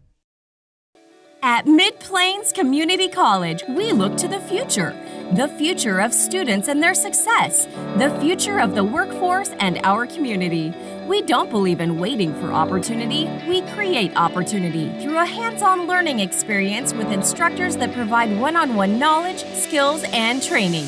Because whether you're on your way to a 4-year college or university or starting a new career, the future is you. Transform your future at Mid-Plains Community College. Scottsbluff County Visitors Bureau. Located just 3 hours from North Platte, Scottsbluff County features some of the most stunning landmarks in the state. From Chimney Rock to the surrounding hills and bluffs, Scottsbluff County has it all for your outdoor exploring dreams. Nebraska Land Bank. Nebraska Land provides big bank services with the benefits of a local establishment. With 3 locations in North Platte, Nebraska Land provides home loans and personal accounting services along with business service as well. At Mid-Plains Community College, we look to the future of students and their success, the future of the workforce and our community. We don't believe in waiting for opportunity. We create opportunity through a hands-on learning experience with instructors that provide one-on-one knowledge, skills, and training. Because whether you're on your way to a 4-year college or university or starting a new career, the future is you. Transform your future at Mid-Plains Community College. Scottsbluff County Visitors Bureau. Located just 3 hours from North Platte, Scottsbluff County features some of the most stunning landmarks in the state. From Chimney Rock to the surrounding hills and bluffs, Scottsbluff County has it all for your outdoor exploring dreams. Nebraska Land Bank. Nebraska Land provides big bank services with the benefits of a local establishment. With 3 locations in North Platte, Nebraska Land provides home loans and personal accounting. Bottom of the third inning we go. Plainsmen lit 2, 3, and 4 against Eddie Montoya, the righty, out to pitch, and it'll be Yoshida coming up. He has struck out looking and singled in a run today. As Yoshida, the native of Tokyo, Japan, waits on the first pitch from the righty Montoya, goes to Clarendon College in Minnesota, and he takes the first pitch down. It's 1-0. One of 2 Japanese-born players on the roster, currently one of 4 throughout the season. Before they left, he was also joined by Sota Intan and Mitsuki Kono. As of right now, it's just him and Hideyoshi Kawahara. Pitches high, 2-0 to Rui. One of many players who are not from the United States who goes to Clarendon College, which was the same school as Ryan Rollinger, who played third base for the San Francisco Giants. That one is fouled off towards the dugout, and Carmelo Ortiz tries to make a hand save on it, cannot, so it's 2-1.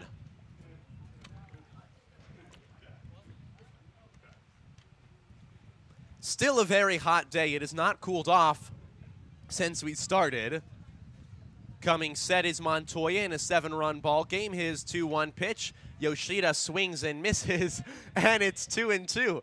Looking good, Trevor.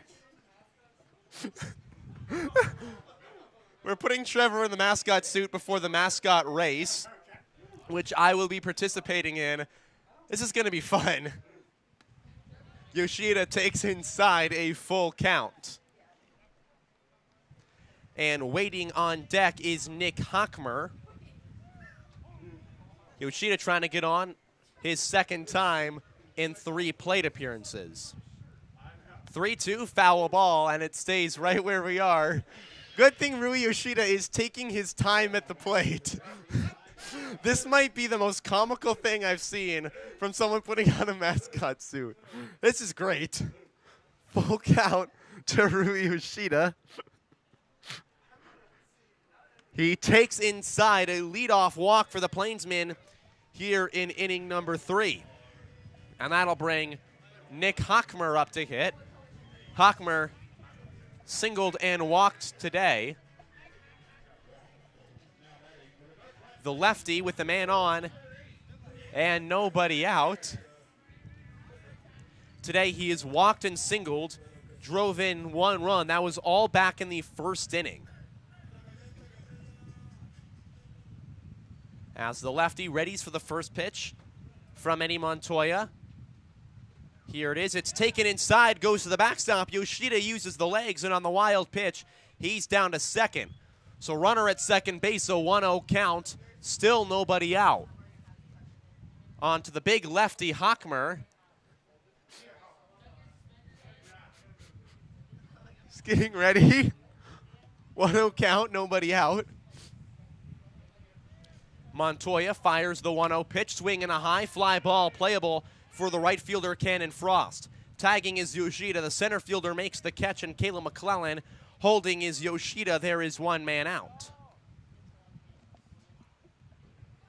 And now it will be Jovan Suarez with 1 out and a runner at second base. Plainsmen trying to re-increase their lead after they scored 10 in the first, and ever since it's been whittled away to a 7-run lead.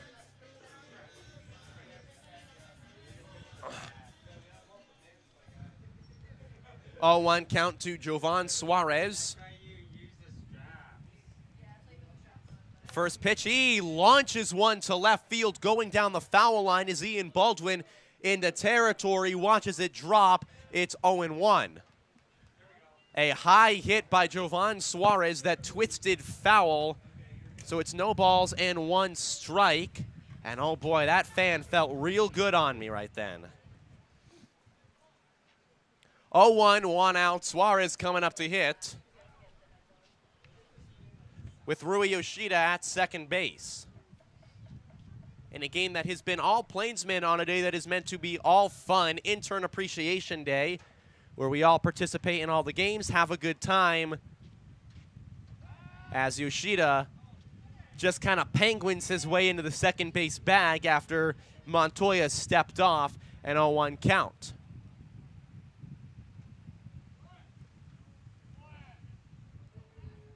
Yoshida leading off of second. 0-1 pitch. Suarez takes a bit low, and it's 1-1. Getting some kind of update. Oh, that's good. After being in rain delay for a while, my Boston Red Sox are ready to start their game against the Atlanta Braves. And depending on how this game goes, that just might turn into a update y'all on my Sox. 1-1, Suarez takes away, and it skips away from Matt Lake. Yoshida holds it second. It's a 2-1 count. To Jovan Suarez, who's trying to keep this game going on from Salina, Kansas, the county seat of Salina County, in about, I'd say, central Kansas. That looks pretty central to me, looking at the map on Wikipedia. Check on Yoshida at second, no throw. As of 2020, the population of Salina was 46,889. This is now just going to turn into how many facts can I list off about Salina, Kansas in one at-bat. I'm sure it will be a lot. 2-1 is down, a good block by the catcher, and it's 3-1. Let's see. It was named for the Salty Saline River, which was organized into a township.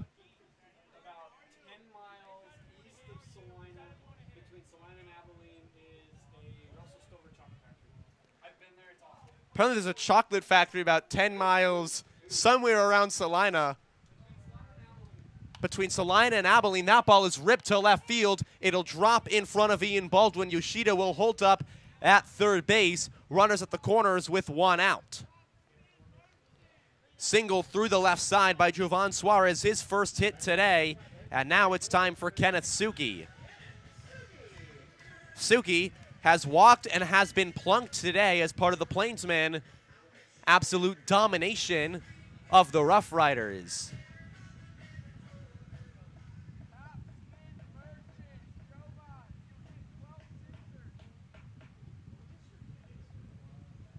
Pitch is down, skips away from the catcher Lake. Scoring is Rui Yoshida.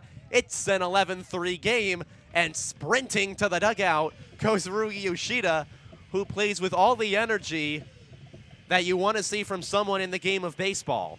Down to second goes Jovan Suarez. Plainsmen now leading 11-3. Suki, the lefty, waits on a 1-0 pitch. He takes high, 2-0. Oh, that looks like a good little chocolate bear. I kind of want to eat him. What, he's a little chocolate bear?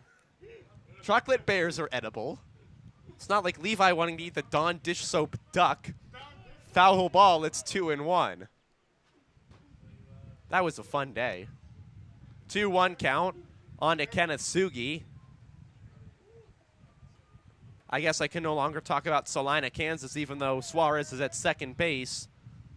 I will focus on talking about North Vancouver, British Columbia, which was a filming location for multiple episodes of Psych, most notably Extradition British Columbia, and then the other ones with the Pierre Despereaux character. 2-1 is down, a good block by Lake. It's 3-1. The show was set in Santa Barbara, California, but it was all filmed on Vancouver Island and in the Vancouver area of Canada because that's where they could film. So they try and pass off the pine and cold of Canada as the sunny beaches of California, and it's just really fun to see them in Hawaiian shirts when you can clearly see their breath. Movie, I guess, TV show magic. Sugi takes up high. He works his second walk of the day. And that's going to bring up Tucker Bond, who's 0 for 1 on the day with a walk and an RBI off that walk. With just one out, with 2 outs, we will be leaving you to watch the remainder of the inning so we can get downstairs and get ready for the mascot race. I'm gonna zoom my way around the bases. Ooh, speedy. Tucker Bond on the first pitch takes well inside. It's 1-0. Coming out to his walk-up song of Clumsy by Fergie. He's tripping, stumbling, fumbling. I don't remember the rest of the lyrics past there. But he's clumsy, falling into a 2-0 count against Eddie Montoya, who took over for Cannon Frost back in the first inning and is now just going out to be a throw some innings until your arm falls off kind of outing from this Roughriders bullpen. 2-0 is lashed down the line in left field, a fair ball, getting down and rolling all the way to the wall. Scoring is Suarez. Sugi rounds third. He's coming around. Kenneth Sugi is upstanding. Tucker Bond, a stand-up double into the left field corner. Plainsmen score 2, and it's back to a 10-run, 13-3 lead. Plainsmen piling it on here against the Roughriders.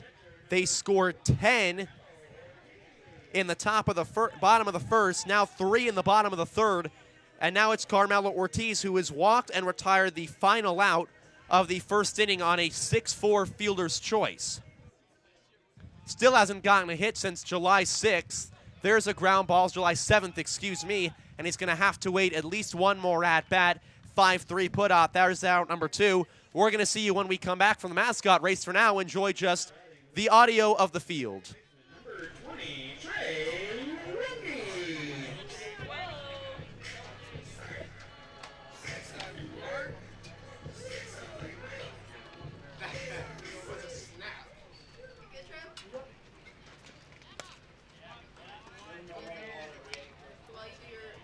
Oh my God, the panther all of a sudden I want to dance. Oh wow, we can pants him. Ben, do we have an idea? It's 0-2 with 2 out. Who's racing?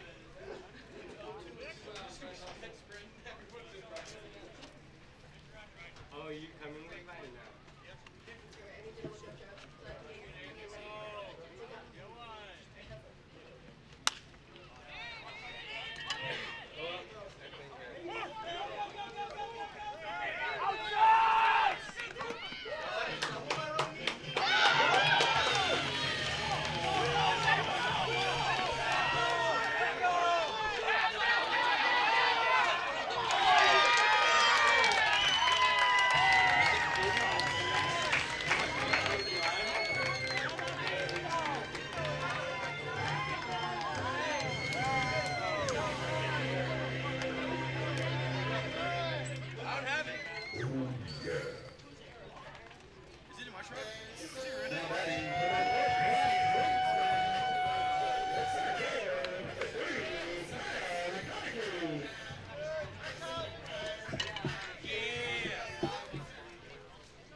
That's a hit. Fielder's choice. Fielder's choice, right? Defensive indecision. Now batting for the North Platte Plainsmen, the shortstop, number 6, Gary Feldman. I think he struck out. But Tom is up. Tom is down.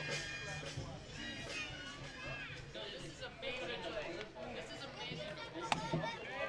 Wow. Why not?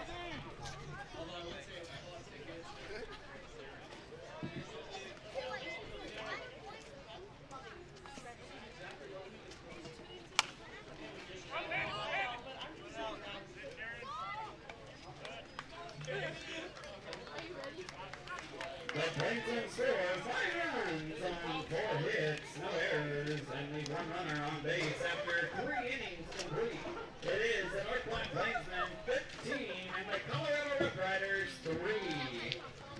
And now fans are going to direct our attention to the field as our interns are joining Plainsman Pete for tonight's Great Plains Health mascot race. Take it away down there. So as you guys may have noticed, Plainsman Pete's still making his way over to the field. We're getting there. It's a little hot today, so he's conserving his energy. But while we're walking over, I want to introduce our interns battling in today's race. We have our 4-guy interns racing. So again, we have the return of the terrific Toby, and I've come up with one. The delicious Dan Lasagna is his name now. Dan does not appreciate that nickname. We also have on the field one of our marketing promotion interns, Corey White. Corey is a college track athlete, so he better actually do well tonight, but he is saving his energy. And then lastly, we have Levi. Levi said he's putting his whole energy into this. So Plainsman Pete is going to start over at second base. He's going to get a little bit head start over our boys while they start here at first. How are you guys feeling? How are you feeling, Corey? I'm feeling fantastic. Oh, you, Levi? I feel like a winner. You think you're going to beat track athlete Corey? Without a doubt. And then we got long legs Toby over here. Are you going to like it out? I'm not fast. And lastly, Dan, how you doing? I'm doing pretty good. All right, yeah. All right. Pete is ready over at second, so on the count of 3, 2, 1,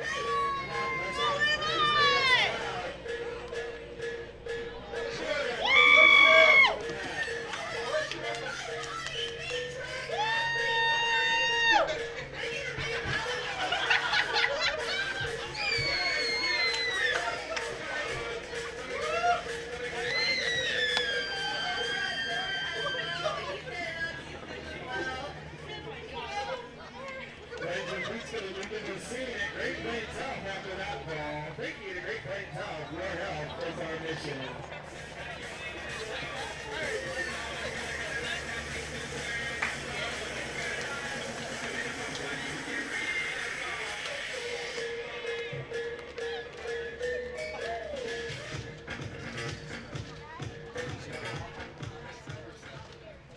Now batting for the Colorado Roughriders, the third baseman, number 7, Andrew LaPearl.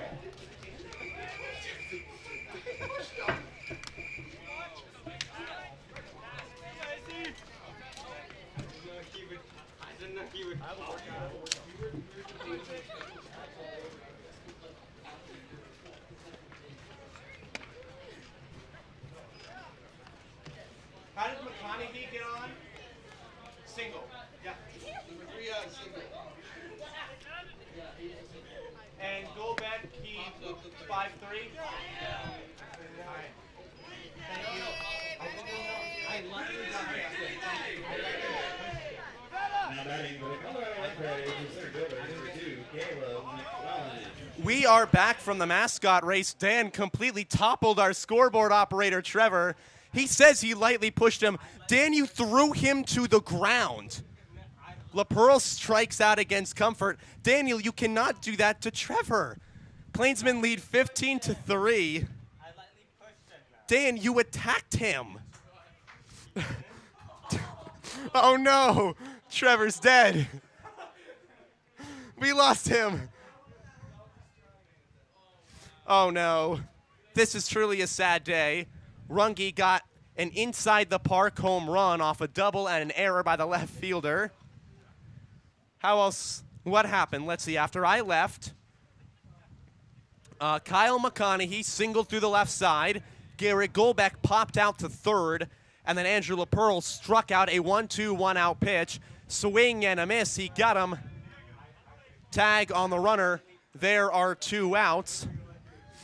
I guess I'm needed mid-4th as well, so I'm going to take a break and I'll be back. Now batting for the Colorado Roughriders, the second baseman, number 1, Weston Miller.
Now batting for the Colorado Roughriders, the first baseman, number 12, Mark Hahn.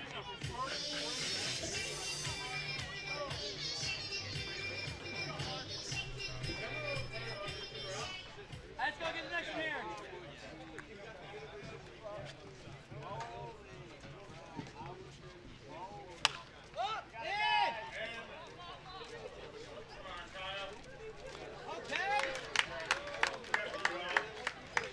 The Roughriders get no runs, no hits, one Plainsman error, and we've one runner on base after 3.5 innings. It is the Platte Plainsmen 15 and the Colorado Roughriders 3. And now Plainsmen fans, we're going to throw it down to the field with our owner Chuck for this mid-fourth game with all of our inserts. Take it away, Chuck. All right, I'm Chambers. It's about to get ugly down here. One of my receiver gave the tortilla slap. All right, you guys ready? Let's get warmed up. So my understanding is that, as it was just explained to me, we're going to do rock, paper, scissors, and whoever loses gets slapped in the face with a tortilla, because that's what we're doing. Is everybody ready? All right, we got 4 different groups. Let's go. First round, let's go. We got ties. We got a winner over here.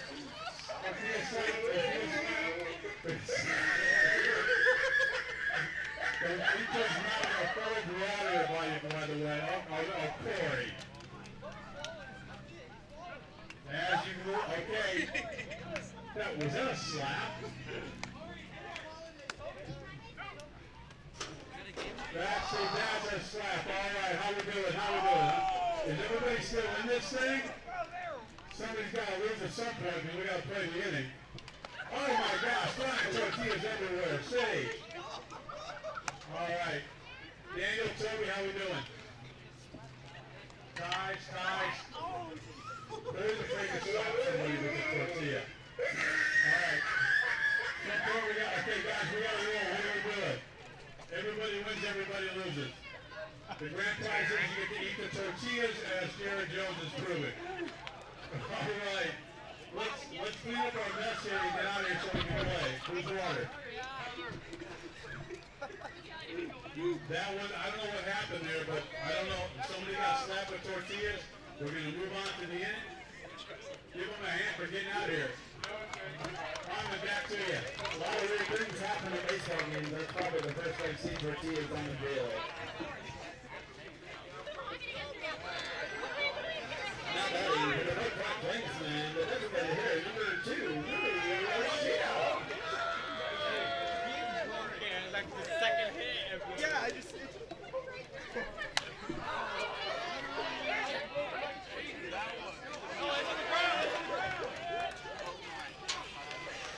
What's the next thing?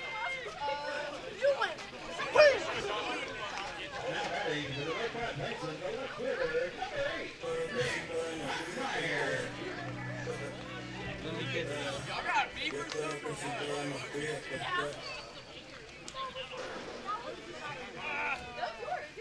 How did Mark Camry get out?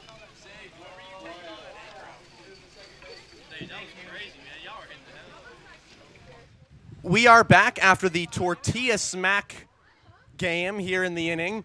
Dan and I were partnered up. I got a good few hits in on Dan. He got a few hits in on me. We both tore our tortillas entirely. And I am well hydrated after Garrett Golbeck flies out pretty good to left field. He takes upstairs, and it's 3-0. So it's Nick Hockmer, a 3-0 count, 1 man out. And there is a strike. It's 3-1.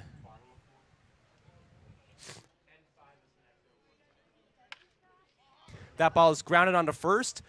A little underhand toss, and it is in time.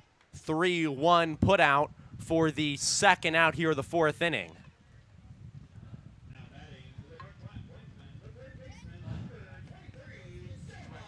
Plainsmen lead 15-3 here against the Denver Roughriders. 8:10 the current time here in North Platte. The sun's starting to go down.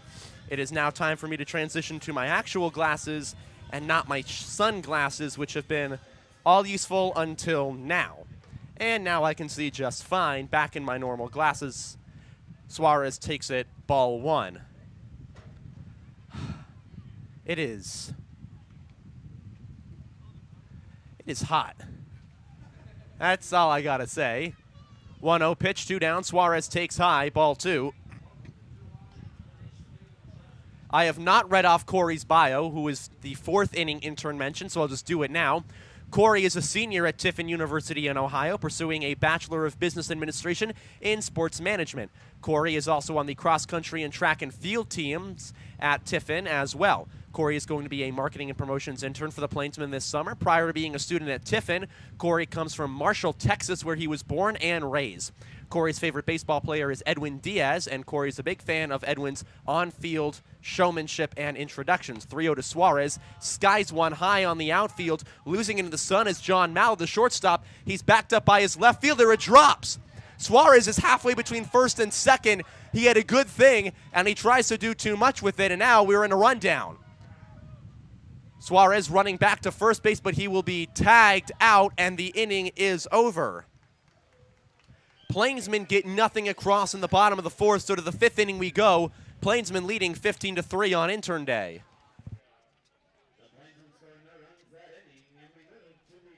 North Platte Regional Airport. With 2 daily flights to Denver, North Platte Regional Airport is just 1 short connection away from any destination in the world, all with short lines and personal service. Remember on your next flight to fly with North Platte. Pepsi. From providing beverages to Plainsmen home games to being in the local deli's drink cooler, Pepsi is proud to support the North Platte Plainsmen, and our thanks to them for keeping the drink coolers stocked and ready at Billwood Field.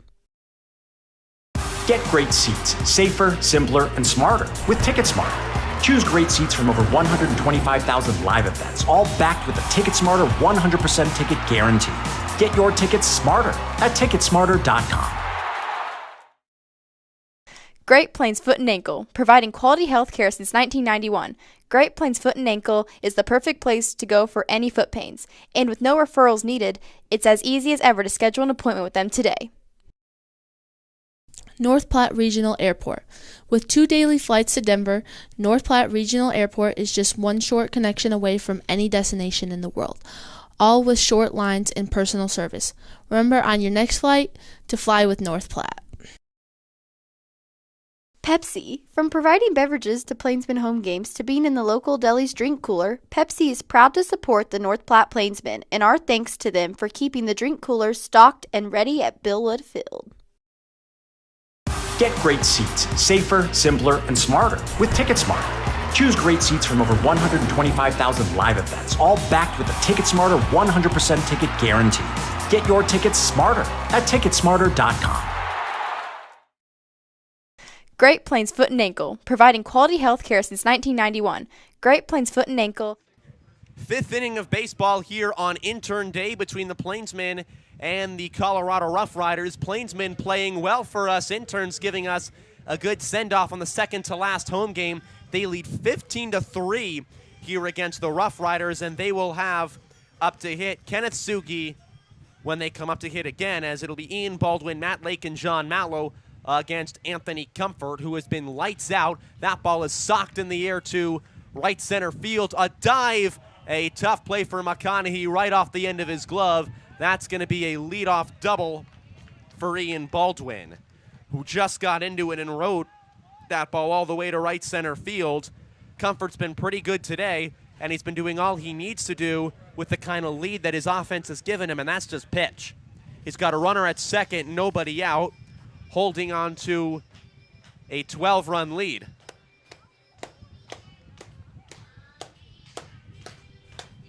And if you wonder why we're all clapping, the chosen walk-up song for Matt Lake, Baby Shark, just like Gerardo Parra from the 2019 pennant run from the Washington Nationals. So we're playing along. First pitch is taken for a ball outside by Lake, who's struck out and reached first on a strikeout single and doubled today.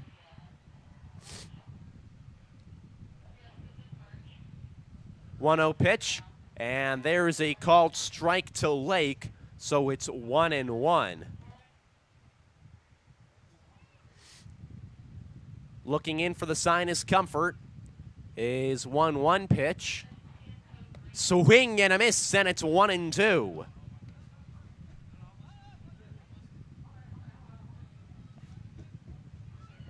Comfort looking in from Carmelo Ortiz. He's got the sign. And the 1-2 down, skips away, runner holds at second.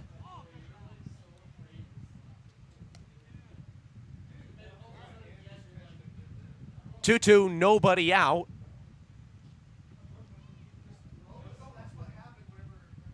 And the Plainsmen leading 15-3.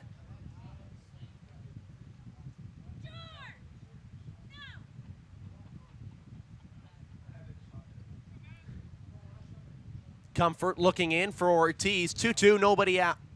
And runner at second. Pitch to Matt Lake. Lake fouls it off right side. Tucker Bond giving chase, so does Ortiz, but it plops in the grass. So we stay at 2-2.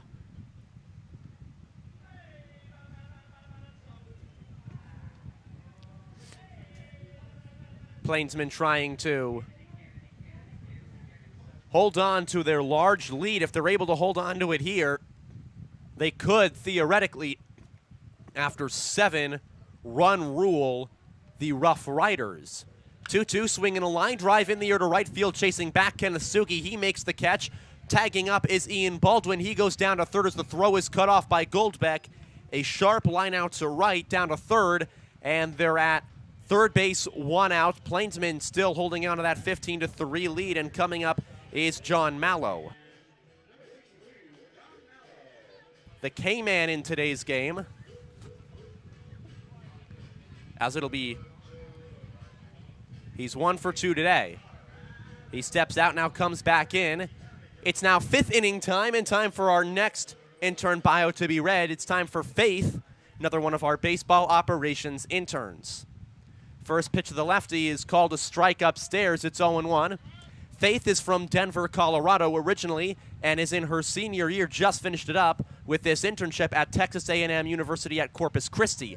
Foul ball, it is 0-2, where she was the director of operations for the Islanders baseball program. Faith has worked with Islanders baseball since the fall of 2018 and is responsible for operational aspects of the program, including travel, as that ball's going to be a little looper into right field. Scoring is Ian Baldwin. 15-4 the score. Roughriders trail now by 11 after the RBI single by John Mallow. Just looped it into right field. Where did I leave off with Faith? She was responsible for operations aspects of the programs, including travel, meals, accommodations, and more. She spent this past summer, before this year, with the Los Angeles AAA affiliate, the Salt Lake Bees, as a Hawkeye operator, part of the Hawkeye system in all minor league ballparks. Baseball has played a huge part in Faith's life and career so far, and she looks forward to being able to take her experience and love for the game and work for the Plainsmen in 2023. That has definitely been the case. The next inning is my own lovely live stream operator, Daniel Castagna. Dan, I can't wait to talk about you in the 6th. 1-0 pitch, foul ball. It goes to 1-1.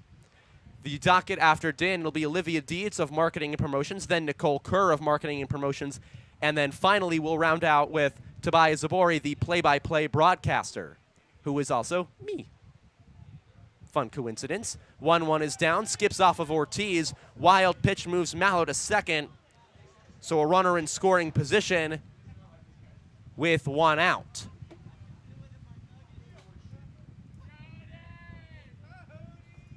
Plainsmen leading by 11, trying to hold on to the run rule. Here in inning number 5, if they're able to hold on to it for a couple more innings, they could win this game in the 7th, which means I would have to speed up my intern bios. I would just do those all post-game, and we'd keep the broadcast on a bit longer. Because every intern here deserves a spotlight for all the hard work they've done this year and for all they've done this summer. Also, not just work with the team, but making my time here in North Platte, Nebraska a lot better. So thank you, all interns this year. And Harmon, and Trevor, and everybody up here. I love you all. Yes, and Jake, and Trevor. Oh, I said Trevor. Fly ball out to left. There's out number 2. It's too hot. So 2 outs. Back to second goes Mallow.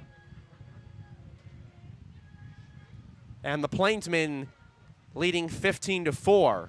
Cannon Frost, who came to pitch earlier in this game, is now the right fielder. Faced 5 batters, retired none of them. Part of the 10-run first inning. There is a pitch down low, a good stop by Ortiz. It's 1-0.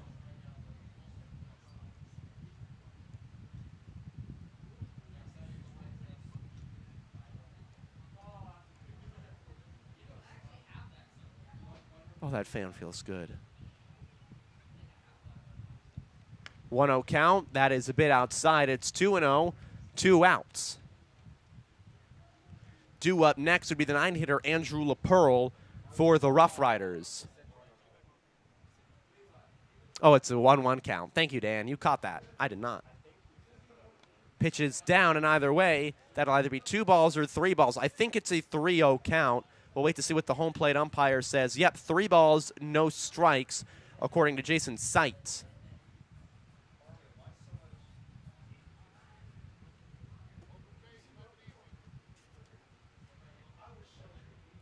Comfort, the lefty, a 3-0 count with 2 outs of the 8-hitter Frost. His 3-0 pitch is in there for a strike, and it's 3-1. This fan is doing more work than you can imagine up here. I love this thing. It's so good. Pitch is in there for a strike, and the count is run full to the Westminster, Colorado native.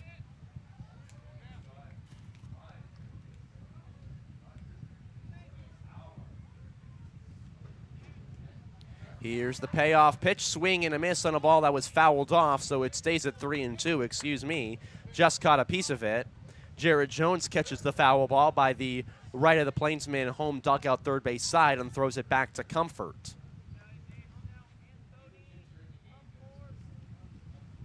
Who is just trying to eat up some innings as the Plainsman starter go as long as he possibly can today.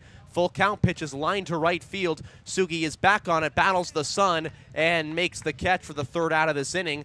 Plainsmen allow 1 run on 2 hits. A runner is stranded at second.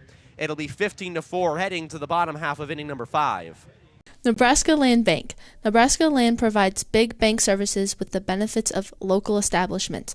With 3 locations in North Platte, Nebraska Land provides home loans and personal accounting services along with business service as well. Great seats at a great price. Get them safer, simpler, and smarter with Ticket Smarter. A proud partner to the biggest names in live sports and events, including ESPN events and iHeart Radio. Ticket Smarter has seats for over 125,000 live events and 48 million tickets for sale. All backed with the Ticket Smarter 100% ticket guarantee. Thinking about your next great live event? Think smarter. Think Ticket Smarter. Get your tickets your way, guaranteed, at Ticketsmarter.com.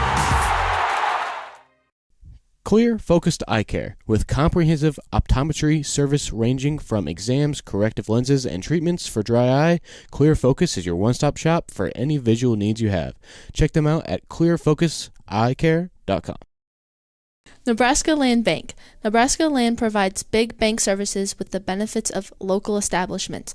With 3 locations in North Platte, Nebraska Land provides home loans and personal accounting services along with business service as well.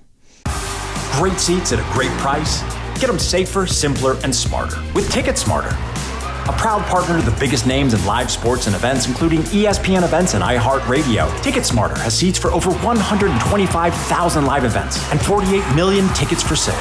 All backed with the Ticket Smarter 100% ticket guarantee. Thinking about your next great live event? Think smarter. Think Ticket Smarter. Get your tickets your way, guaranteed, at ticketsmarter.com. Danny Baker, the new righty on the mound for the Colorado Roughriders. Eddie Montoya fills in after Levi Tucker and Cannon Frost combined for just 1 out against most of the Plainsmen batting order in the first inning. He went 3 2/3, allowed 5 hits, 5 runs, most of them earned against him. 3 walks and a strikeout, and now it's up to Danny Baker, listed as a first baseman from Southwest Minnesota State, a teammate in college of Trey Runge. In this inning, he'll face Kenneth Sugi, Tucker Bond, and Carmelo Ortiz.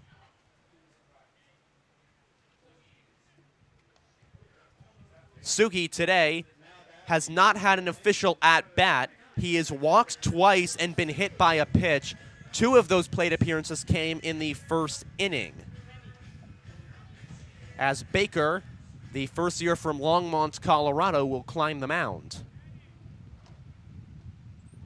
First pitch to Sugi, swinging a chopper on the infield, playable for Hamry, the first baseman who does. Baker covering first. He is behind Kenneth Sugi, an infield hit. That is how this inning leads off. A single by Kenneth Sugi, so his first official at-bat of the day is a hit off the righty, and that'll bring up Tucker Bond, who last time up ripped a double to left field, scored 2 runs back in the third. Tripping, oh, stumbling, oh. At this point, I'm just singing walk-up songs. It's kind of how bad this game has gotten. Pitch up high, 1-0. Bob and Kathy Baker, the parents of Danny Baker, from Longmont, northwest of Boulder, Colorado, up in the mountains. 1-0 pitch. Tucker takes low, and it is 2-0. Danny Baker redshirted his freshman year this past year at Southwest Minnesota State as to gain another year of college eligibility. 2-0 to Tucker. He takes outside, 3-0, trying to earn what would be walk number 2 of the day. Tucker Bond from Oklahoma Panhandle State University got on base at a 381 clip this past year at OPSU. On base 327 so far for the Plainsmen. A swing and a miss. It's 3-1. Bond swung the bat and just tried to hammer one away. The kid from Georgetown, Texas, which, if you know some baseball history, is the same hometown that Nolan Ryan has. 3-1. Tucker Bond takes low. He works a walk. Back-to-back Plainsmen get on base, a single and a walk earned by Tucker Bond to bring up Carmelo Ortiz, the Cudahy, Wisconsin native. Cudahy is a suburb of Milwaukee, as Ortiz goes to Milwaukee Area Technical College. He was a graduate of South Milwaukee High School and was recorded by Prep Baseball Reports as having a 204 pop time, similar to that of former Twins catcher, and I guess maybe still, I don't know where he is now, Mitch Garver. Pitches inside there for a strike, 0-1. I don't know where Mitch Garver is now. I know he was with the Twins. I know now their catcher is Christian Vasquez. 0-1 is upstairs. It's 1-1. Christian Vasquez was a longtime catcher for the Red Sox until 2022. Last year, from about 2014, he was traded to the Houston Astros in the middle of the season and now catches for the Tees. Swinging a little looping liner, first base side. This could be trouble. For the first time since July 7th, Carmelo Ortiz has a hit. It was the slow little looper that gets it done, a single. He breaks his funk, which officially ends at 0 for his last 27. And he will once again get courtesy run for by Sam Bond. His first hit in quite a long time breaks the funk, and a massive smile on the face of Ortiz as he goes back to the Plainsmen dugout. Now it's Trey Runge, who's got 2 hits today, a single and a double. That double, due to an error, turned into an inside-the-park home run. Takes away for a strike, it's 0-1.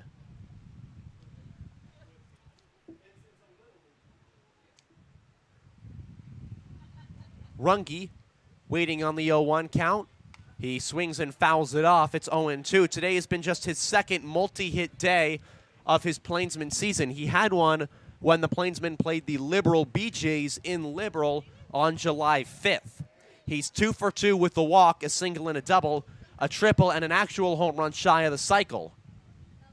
The 0-2 pitch, and Runge hits that ball well out into left center field, but it's playable for Kayla McClellan, who makes the catch. Sugi tags from third. All runners tag. Catch tag from the catcher. He is out, so 2 are retired. An F8, and Sugi tried to go, but an 8-2 wonderful play, so now 2 men out to bring Kyle McConaughey up.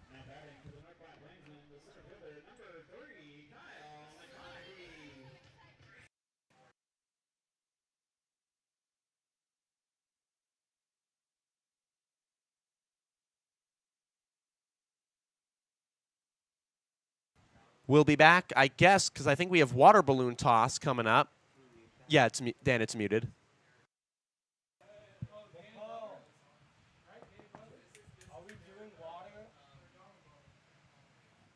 So we will be back. Hold on. And just watch some baseball.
The Plainsmen score no runs on 2 hits, no errors, and the 2 runners on base. After 5 innings complete, it is the North Platte Plainsmen 15 and the Colorado Roughriders 4. Now Plainsmen fans, we're going to send it back down to our owner, Chuck, who is the second best PA guy in this entire Bellwood Field area. Yeah, that's right, I did that. It's time for the water balloon toss on this hot evening. Take it away, Chuck. One more day, and that is it for you, my friend. All right, you guys have seen the water balloon toss before. Today it's intern day. I have a feeling this is not going to go as planned, but it's the water balloon toss. Everybody tosses. You do one toss, and everybody takes a step back. The furthest apart to get through this thing wins. All right, everybody ready? Let's go. Toss number 1. Back up. Keep backing up, Corey. All right.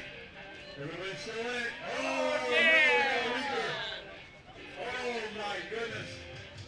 Toby and Daniel are done. Oh, no. Oh, wait. Hey, we have a winner. There you go. Oh, I got that feeling here. You guys ready? Oh, my Goodness, that was not even close to being a spot. We have winners. Here we go. The balloon toss. Thank you guys. Give the interns a hand. Give Big Ramsey a hand for helping out. On to you. That's probably a good feeling when the balloon bursts here on this holiday evening. Thank you to Big Ramsey for helping our interns out. You're the man. I did a punk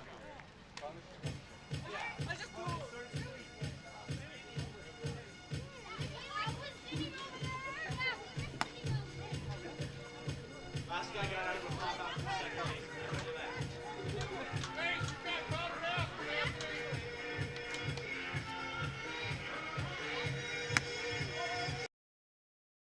Great Plains Foot and Ankle, providing quality health care since 1991.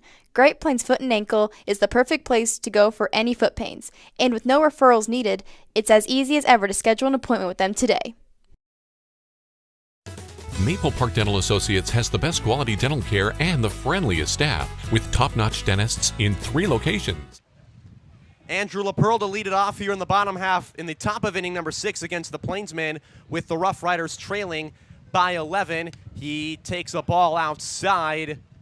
It will be 1-0. Here in the 6th inning, Plainsmen ended the last frame with a pop-out to Weston Miller by Kyle McConaughey. It'll be LaPearl, McClellan, and Miller due up here for the Roughriders. Takes a ball, so it's 2-0. And Dan, it's time for your bio. So grab that microphone so you can explain it to me. Yeah. So I can explain it to you. So I'm going to start. Daniel Castagna is from Seabrook, Texas, and is a freshman at the University of Texas at Arlington, pursuing a Bachelor of Arts degree in broadcasting. Yep, you're right. I'm the youngest. You're the grade-wise of all the interns. You're the baby of the interns. Seabrook is like, if you know, it's in the Houston area. The big city is Houston, Texas, and it's by Kima. Ooh, that sounds like fun. Yeah. But yeah, it's swing and a miss. Somewhat a really big suburb. A strikeout and throw down by Ortiz retires LaPearl. As we have Called Me Maybe blasting up here in the press box. That's just a good song. It's playing somewhere, and I love it. Anyway, continuing on with your, he is an all-around sports fan and watches sports when he has the opportunity. His previous experience as a crew member for C3 Studios, a football live production crew, has impacted him greatly. There's a single to center field by the leadoff man, McClellan. Let's see. Do you want me to explain that? If you want to, yeah. So, I graduated from the Clear Creek ISD, and you know football is super big. Football is super big in Texas. So we had a stadium, double-decker stadium, called Challengers. That's wicked fancy, Columbia Stadium. It was named after the Challenger explosion of the astronauts. Oh, God. In Clear Creek, one of the high school team, one of the high schools named Clear Lake that's the neighborhood where all the astronauts lived. And I think it was El Lago. Most of the astronauts lived in El Lago, and that's. Y'all have big stadiums for high school football in Texas. Maine doesn't even have a double-decker football stadium, period. No, yeah, no. Our biggest one is Fitzpatrick in Portland, and that's just one deck. But yeah, so it was so big that they have a student-run production. So, and thanks, shout out to Alex Petty, my audio video, and then Amber Pacini, the director for C3, that gave me the opportunity to work for that stadium. 2-0 pitches high to make it 3-0. He is a student worker for the Maverick Athletic Department, working the broadcast and live stream for athletic events. He chose the broadcast industry because of how impactful it is and how special it can be. Oh, Dan. Oh, yeah, no. That's sweet. Yeah. I just got, I think I got hired, the fall like the fall of my freshman year, because I was talking to McBain. He's that's my boss. Shout out to him. But yeah, he hired me, and I've been in contact with him, like during the summer between high school, and so I did the coaches show, and I did Maverick softball and baseball to the WAC International. So it was a good experience. That does sound like fun. He is thrilled to join the Plainsmen team this summer. He hopes he can impact and inspire everyone who watches the live stream. He hopes he can help and elevate the brand of the Plainsmen and North Platte. When not working, he volunteers in the community, watches TV and movies, and takes photo. Dan, you have done more than elevate the brand of the Plainsmen. You have done so much for this team so far this year. Let's hope so. But Dan, you really have. You have done everything. There is just about every single job that us interns do, you have done. Yeah, you've done the live stream. You've taken photos. You've done stuff for marketing people. Everybody. You have done work in every. You've even done my job, Dan. That is, you just do everything, and fun. I respect you so much. I can for all the never work be that you as do. good as you on play-by-play. Daniel, that is so sweet. Thank you. Yeah. You are really the best. I could not do what I do without you. I just like how broadcasting is like a team environment, and how everyone comes together to put out a product, or in this case, the live stream product of the Plainsmen. So I liked how the team cohesiveness of broadcasting. So yeah, it takes everyone to make a broadcast work. And Dan, on the long list of people who I need to thank at the end of this summer, which if you tune into the final game against the Hayes Larks, you will hear that complete list. You're up near the top of that list, Dan. I truly mean it. Here on Intern Day, we thank all the interns this year for the Plainsmen. You are near the very top of the list of all the Plainsmen interns who I have to thank for your hard work this summer. Yep. You're mine, too, on the top of the list. Aw, thank you, Dan. This is just sweet as Comfort faces a 1-2 count with 2 down to Mark Camry after Weston Miller struck out swinging. Comfort, with the runner on first, sets at the belt, fires home, swinging a foul ball just to my left. That just missed the press box. By like inches. We've got glass in front of us. I need one foul ball. One foul I just need one foul ball to come our like way this year. Straight in the center of the glass? I just need one to come right there. I can't reach out and grab it, but I just want to see a foul ball hit off the glass. Signal for it. I mean, next inning it's going to be Goldbeck and Hockmer do it. Both of them are lefties, so Goldie, can you just right there? No. Right in front of Cowboy Pete. That's my little rubber ducky. I saw that when I was doing softball. It directly hit like the glass in front of the our video board operator for the outside. Yeah. She flinched, full on flinched. That does happen sometimes. We go to the bottom of the 6th. Plainsmen leading by 11. I'm just screwing with everyone now. You got to listen to Cowboy Pete the Rubber Duck. The Nebraska Lottery. From the Mega Millions to the jackpot and the Nebraska Pick 5, the Nebraska Lottery has it all. And with realtors all over the state, it's as easy as ever to try your luck on the lottery. And please remember to gamble responsibly. Great seats at a great price. Get them safer, simpler, and smarter with Ticket Smarter. A proud partner to the biggest names in live sports and events, including ESPN events and iHeart Radio. TicketSmarter has seats for over 125,000 live events and 48 million tickets for sale. All backed with the TicketSmarter 100% ticket guarantee. Thinking about your next great live event? Think smarter. Think TicketSmarter. Get your tickets your way, guaranteed, at TicketSmarter.com. Looking to unleash your inner cowboy or cowgirl? Check out KJ's Boots and Western Wear. They have everything you need to embrace the Western lifestyle. Find the perfect fit, whether it's boots, hats, or apparel. Step into a world of Western style at KJ's Boots and Western Wear. The Nebraska Lottery. From the Mega Millions to the jackpot and the Nebraska Pick 5, the Nebraska Lottery has it all. And with realtors all over the state, it's as easy as ever to try your luck on the lottery. And please remember to gamble responsibly. Great seats at a great price. Get them safer, simpler, and smarter with Ticket Smarter. a proud partner to the biggest names in live sports and events, including ESPN events and iHeart Radio. TicketSmarter has seats for over 100. Plainsmen bring it to the top of their order, bottom of the 6th inning. Dan will take over with 2 outs as I've got the hula hoop contest to do. And unlike Shakira, my hips do actually lie. I'm really bad at hula hooping.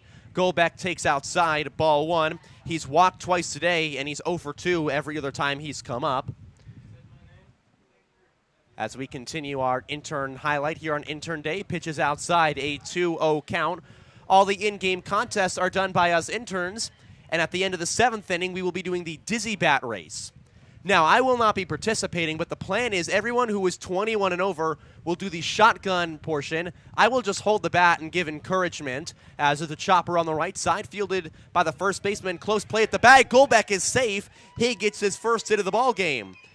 A single that just gets through on the infield. Mark Hamry tried to do it, and Danny Baker was unable to cover in time. So it's a man on, nobody out for Rui Yoshida. Yoshida was waiting with the bat in his hand in the on-deck circle the entire time the Plainsmen were fielding in the last half inning. He is a single today, still searching for what would be extra base hit number 1 on the year. All his hits have been singles, and he takes a ball low, 1-0. We're complaining here in North Platte, Nebraska about the heat, but apparently the game time temperature out in Arizona for the Diamondbacks and Cardinals game is 114. Now, they're lucky. They have a roof, so it's a cool 78 inside Chase Center. But, yeah, we don't got a dome in North Platte, so it feels like 105, so we're playing through tougher conditions than major leaguers. Booyah. And we're playing pretty good today. 1-1 to Rui Yoshida. He swings and chops it off the plate foul. It's quickly 1-2. With Golbeck down at first. Here in what has been a pretty big day for the Plainsmen offensively. They'd love to do something to run rule the Roughriders. 1-2 to Rui Yoshida. He takes outside, 2-2 the count. 2 balls, 2 strikes, nobody out. Gary Golbeck down at first base. Plainsmen leading by 11. If the Roughriders hold it here, they would need to score 2 in the next half inning to not get run ruled as Yoshida chops it foul behind him to stay at 2-2. Plainsmen have dominated ever since they scored 10 in the bottom of the first.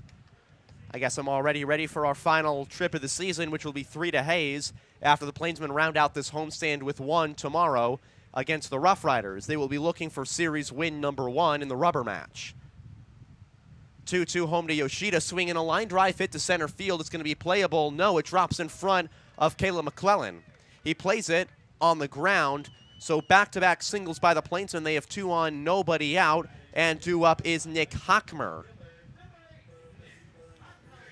Hockmer has singled, walked, and been retired twice today by pitching for the Roughriders.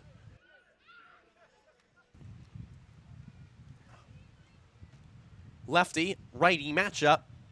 First pitch chops it foul off, and it hits the fake rock. We finally got a foul ball that hit the fake rock on the right side that covers some of the important valves for the water on the field. Now we just need a foul ball to hit a car. Come on. Break a windshield. 0-1 pitch is high, 1-1. Yes, hit Jake's car, please.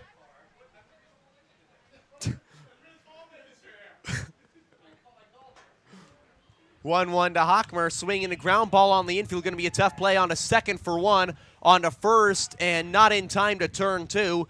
So they'll be at first and third with 1 out. A nice little 4-6 turn, a fielder's choice for Hockmer, and that'll bring Jovan Suarez up to hit with 1 out and runners at the corners. Suarez is 2 for 2 with 2 walks and 2 singles and RBI to his name. Plainsmen have scored 15 runs, 10 in the first, 5 in the third. And other than that, they've done nothing. But it's weird to say other than that, they've done nothing because they've scored, obviously, 15 runs, which is a lot of runs. This game is breaking me mentally in the best way possible, as is intern day. Strike taken 0-1 the count. Yo, I'm just having fun today. This is probably the best outcome for intern day. A great game for the Plainsmen. We all get to have fun and get to play the games without a worry in the world.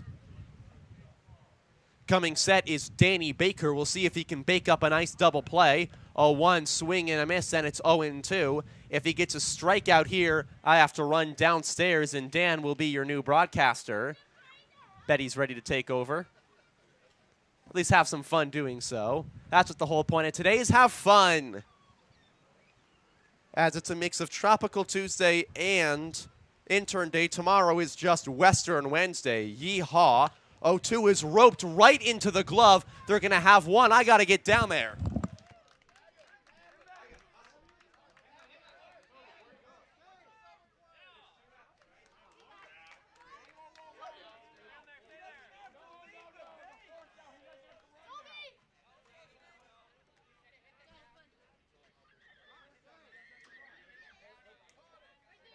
Nebraska Land Bank.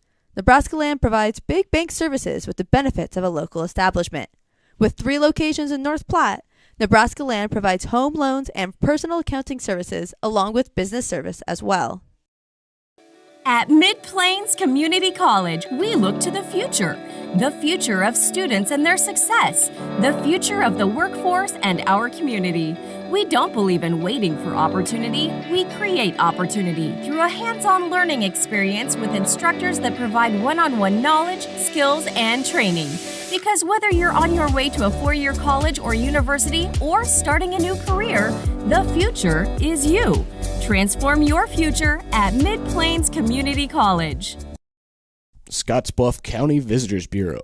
Located just 3 hours from North Platte, Scottsbluff County features some of the most stunning landmarks in the state. From Chimney Rock to the surrounding hills and bluffs, Scottsbluff County has it all for your outdoor exploring dreams. Nebraska Land Bank. Nebraska Land provides big bank services with the benefits of a local establishment. With 3 locations in North Platte, Nebraska Land provides home loans and personal accounting services along with business service as well. At Mid-Plains Community College, we look to the future of students.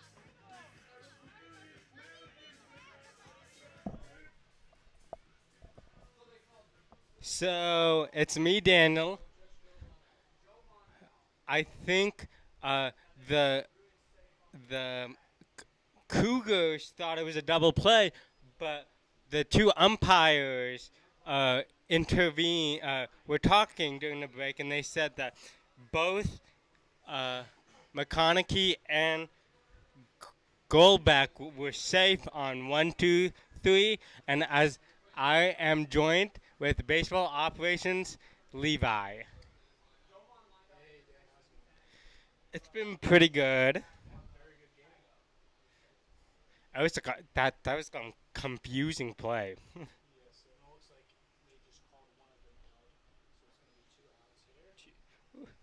Two outs, as that is a strike, so the count is 1-1.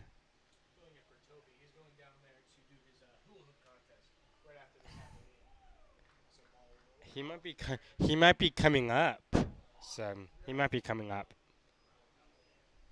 As that scores Goldbat and advances the runner to second base.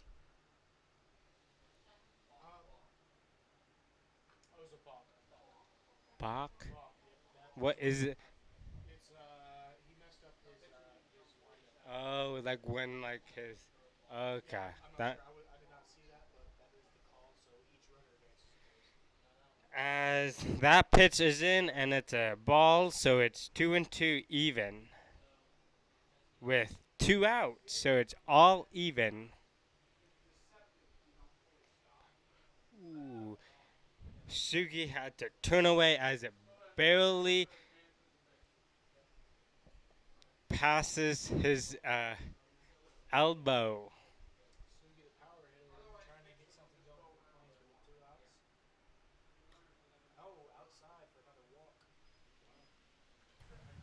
I forgot that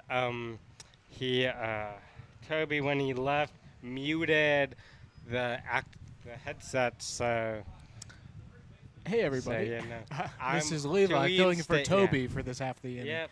as he is competing in the hula hoop contest. As that was a Foul ball. foul ball. It goes 0-1.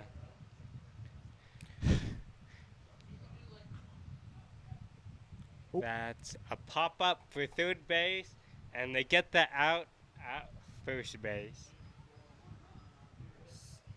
So that's the end of bottom of the sixth going to top of the seventh. Could be the last inning for the Plainsmen here. Nebraska Land Bank. Nebraska Land provides big bank services with the benefits of a local establishment. With 3 locations in North Platte, Nebraska Land provides home loans and personal accounting services along with business service as well. At Mid-Plains Community College, we look to the future of students and their success, the future of the workforce and our community. We don't believe in waiting for opportunity, we create opportunity through a hands-on learning experience with instructors that provide one-on-one knowledge, skills, and training. Because whether you're on your way to a 4-year college or university or starting a new career, the future is you. Transform your future at Mid-Plains Community College. Scottsbluff County Visitors Bureau. Located just 3 hours from North Platte, Scottsbluff County features some of the most stunning landmarks in the state. From Chimney Rock to the surrounding hills and bluffs, Scottsbluff County has it all for your outdoor exploring dreams. Nebraska Land Bank. Nebraska Land provides big bank services with the benefits of a local establishment. With 3 locations in North Platte, Nebraska Land provides home loans and personal accounting services along with business service as well. At Mid-Plains Community College, we look to the future of students and their success, the future of the workforce and our community. We don't believe in waiting for opportunity, we create opportunity through a hands-on learning experience with instructors that provide one-on-one knowledge, skills, and training. Because whether you're on your way to a 4-year college or university or starting a new career, the future is you. Transform your future at Mid-Plains Community College. Scottsbluff County Visitors Bureau. Located just 3 hours from North Platte, Scottsbluff County features some of the most stunning landmarks in the state. From Chimney Rock to the surrounding hills and bluffs, Scottsbluff County has it all for your outdoor exploring dreams. Nebraska Land Bank.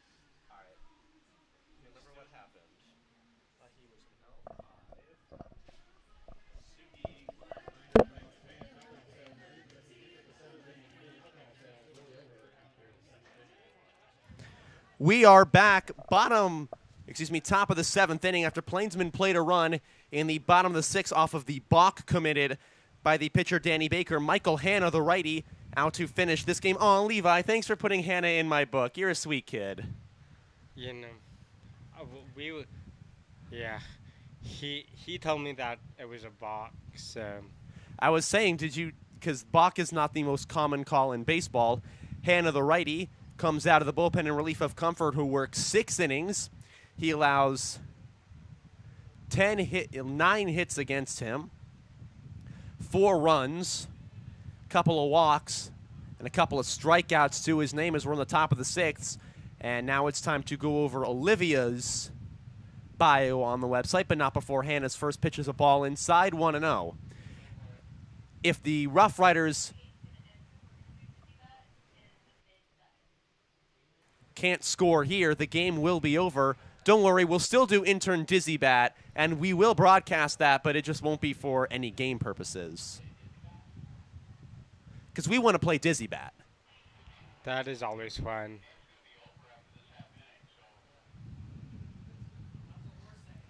"1-0 is down, it's 2-0. Ooh, maybe intern Dizzy Bat tomorrow. That'd be funky.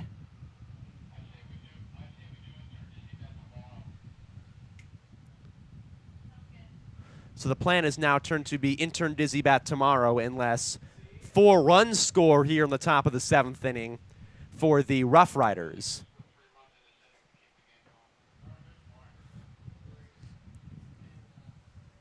2-0 pitch is down, skips over the head. Hannah has been known to be wild for the Plainsmen on the season. Has not had his best times out there. Has appeared in 2 games, once against the Force, once against the Pioneers. He has allowed a total of 5 walks, just 1 strikeout, has allowed 3 earned runs, and has pitched to a 13.50 ERA as the righty comes out to fire the 3-0 pitch on home to Ian Baldwin. Pitch home, takes inside for strike. It's 3-1.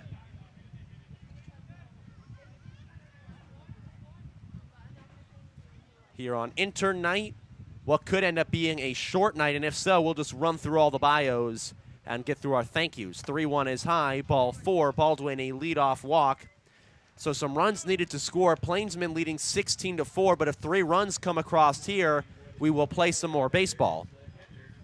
Olivia Deeds, one of our marketing and promotions interns, up next. She grew up in a little town called Centerville, Michigan. She is currently attending Adrian College and studying sport management and communications. She grew up watching and playing sports her whole life. There's an exclamation point after that, so I should enunciate it as she grew up watching and playing sports her whole life. She is committed to Adrian College to play basketball, as that is grounded on the infield 4-3 in plenty of time for the out. Down to second goes Baldwin, 1 man retired. But an unexpected injury when she was playing basketball occurred during her sophomore year, and decided it would be in her best interest to focus on her degree and future in sports management for the remainder of her time at college. Olivia is currently employed at Dunham's Sporting Goods and is also an intern for the Sports Information Director at Adrian College. In her free time, she enjoys working out, getting good food, watching any sport, and hanging with friends. She loves meeting new people and going on adventures as the lefty John Mallow steps up against Hannah with a runner at second and 1 out. Olivia can't wait to begin this internship in Nebraska in hopes that it provides a broad experience in her field of study and future opportunities pop up left side. Suarez watches it hit out of play, so it goes to 0-1. And future opportunities after college. Olivia is thankful for being offered this chance and is so excited to work for the Plainsmen team. Let's see what this 2023 season has in store. That last sentence messed me up. Maybe it's because I can't read anymore. Mallow, the lefty, is 2 for 3 on the day. Oh, I can read my scorebook fine, but actually typed out stuff. Apparently that's just how my brain is working right now. Foul ball over the press box. It's 0-2. I wanted that baseball. I really wanted that baseball. How do I make this more fun? Dan, you got ideas? Let's see. I'm trying to think of stuff. Cowboy Pete. He's fun. And there's a balk called on Hannah. Down to third goes Ian Baldwin. 2 balks in this ball game, 1 by the Roughriders, 1 by the Plainsmen, and there's a run 90 feet away from making it 16-5. That would be 1 of 3 runs the Roughriders would need in this inning to make us play even more baseball. There would be a lot of baseball. We've already done a lot today. This game started around 6:35. It is 9:02, and we're only in the 7th inning. The 45-minute first helped nobody except the Plainsmen, who scored 10 runs. 0-2 pitch is taken low, skips away from Ortiz. Runner coming in. It'll go to 1-2. A wild pitch played to the runner, and the Plainsmen now lead by 16-5. Oh dear, it's an 11-run game. Whatever are we to do? My sarcastic side is coming out at this point. I know what to talk about, Dan. Last night you made Dino Nuggets. Dan made Dino Nuggies, and they were so good. I know. Yeah. It was oven, so it was good. No, you gotta oven them. If not, they're not good. It was. I had to preheat the oven 415. Ooh, that's toasty. And it surprisingly, because Levi thought it would take like 20 minutes. Oh, we'll put that for the next game. Don't worry. Ooh, that's toasty. Will be available. It didn't take that long to preheat, though. So. Ooh, that's toasty. I do love toasty. But yeah, I put it in for 12 minutes. Turned out pretty good. They turned really good now. I have a good habit with the Dino Nuggets of I always go to my childhood when I'm eating the Dino Nuggets, and I create a little scene with them. They're walking around, and then, oh, there goes the Dino Nugget. Now, Dan, do you start head first or just anywhere on the Dino Nugget? Because I always bite the head off first. I think I started legit bottom. Really? I think I You go butt first. Yes, I do that. Yeah, bottom, top. All right. I go head first with the Dino Nuggets. I just like to chomp right in, then I just eat the whole thing in one go. I just dipped it in ketchup and I just randomly ate a side. So. See, I was just in a weird mood last night because I had the Dino Nuggets and was feeling full child. I also was playing with my bouncy ball and got it lost on the little ledge kind of in our room because that's another thing we can talk about. Yeah, the cabinets and kind of like the frames and all that stuff doesn't go all the way to the roof. So it got lost up there, but luckily I am tall, and if I get up on my dresser and kind of muscle my way up, I can shimmy my way on top of everything. So I got up on top of it. It was dusty, and I got my bouncy ball back. I couldn't believe that you did that. I wanted my bouncy ball as Mallow walks. And then it was so weird how you dismounted, too. Well, I didn't want to, jump onto the floor because it was a good drop. I didn't want to jump onto my dresser because it was a hard surface, and I was wearing slocks, and my fear was I would slip. So I had you pull Corey's bed out because that's where I could jump onto, and I just jumped onto Corey's bed and landed safely. Yeah, that's fine. Those beds are kind of squishy, too. Well, they're like normal dorm beds. But they're pretty good. There's a pitch inside for his strike. It's 0-1, 1 out, and a runner at first to Eddie Montoya. But we can also talk about I tried those Jolly Rancher gummies. Jolly Rancher gummies are good.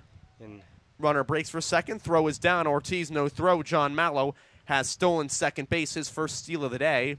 His third on the year in 4 attempts. But yeah, no, I think in my opinion they're not as you can taste the flavor. Yeah. As in traditional Jolly Ranchers. I prefer the gummy because it's more chewable. The problem with the hard Jolly Rancher is you kind of got to work at it to really get into it. The gummies you can just chew and eat, and so they're a little bit the juices of it. Yeah, because then you got to keep it in your mouth. Do they have juices in it? It's more flavoring. I don't know how. It's like you get. I guess they have juice, but it's flavored and it's like rock hard. I don't know. I don't know the science behind Jolly Ranchers. If anyone at the Jolly Ranchers Corporation would like to email me about your Jolly Rancher technology, please reach out to me at tobiaszboray@gmail.com.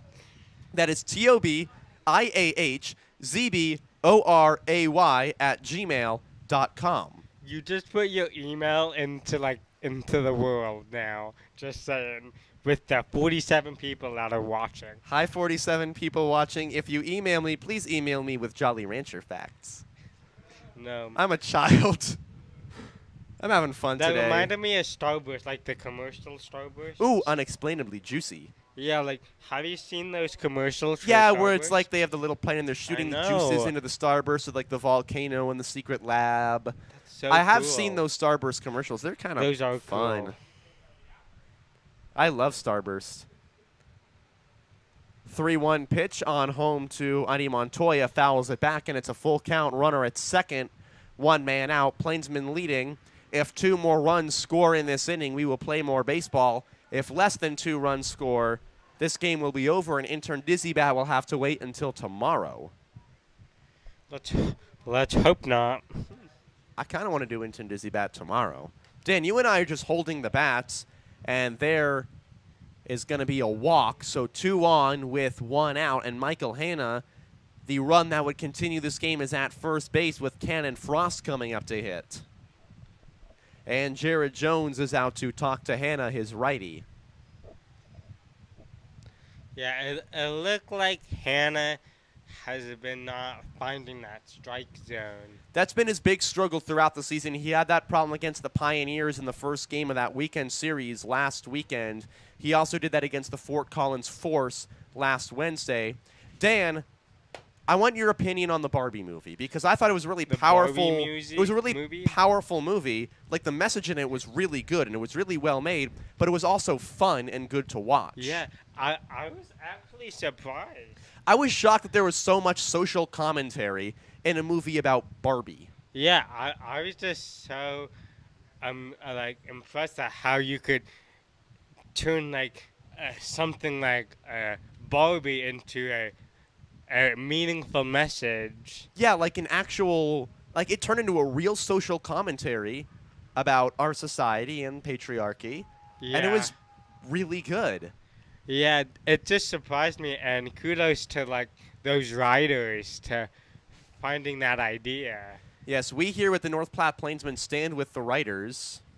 Yeah, we do, yeah. I think I saw a YouTube short about it. I forgot who. I saw an actor that I recognized that they're like, weren't they they're silently protesting like. Oh, they are full on protesting. Oh, they are? They are like loud protesting, which is good. Oh, what? Yeah. Because writers deserve more pay. They deserve better compensation.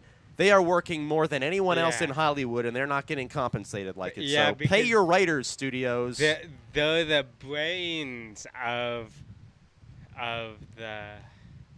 They're the brains of Disney. They're the brains of Disney. They're the brains of the operation. Its pitch was high, 1-0. That's what I've learned about broadcast.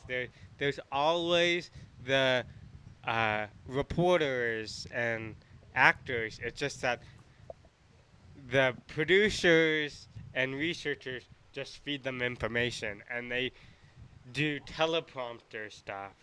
They just do a pre-script and put it on the teleprompter. So Trust you, as a voice of something right now, the people on screen get all the credit, but it's everyone behind the scenes who does the real legwork. That is true, yeah. I am rare in that I do my own research. A lot of people will have researchers for them. They'll have their producers do research. They will have APs do research. And all this stuff, as there's a 3-0 count on to Cannon Frost. But those are the people who behind the scenes don't get any of the credit, and yet they do all of the work. They just get those little credits at the end. They deserve a lot more than that. They do all the real work.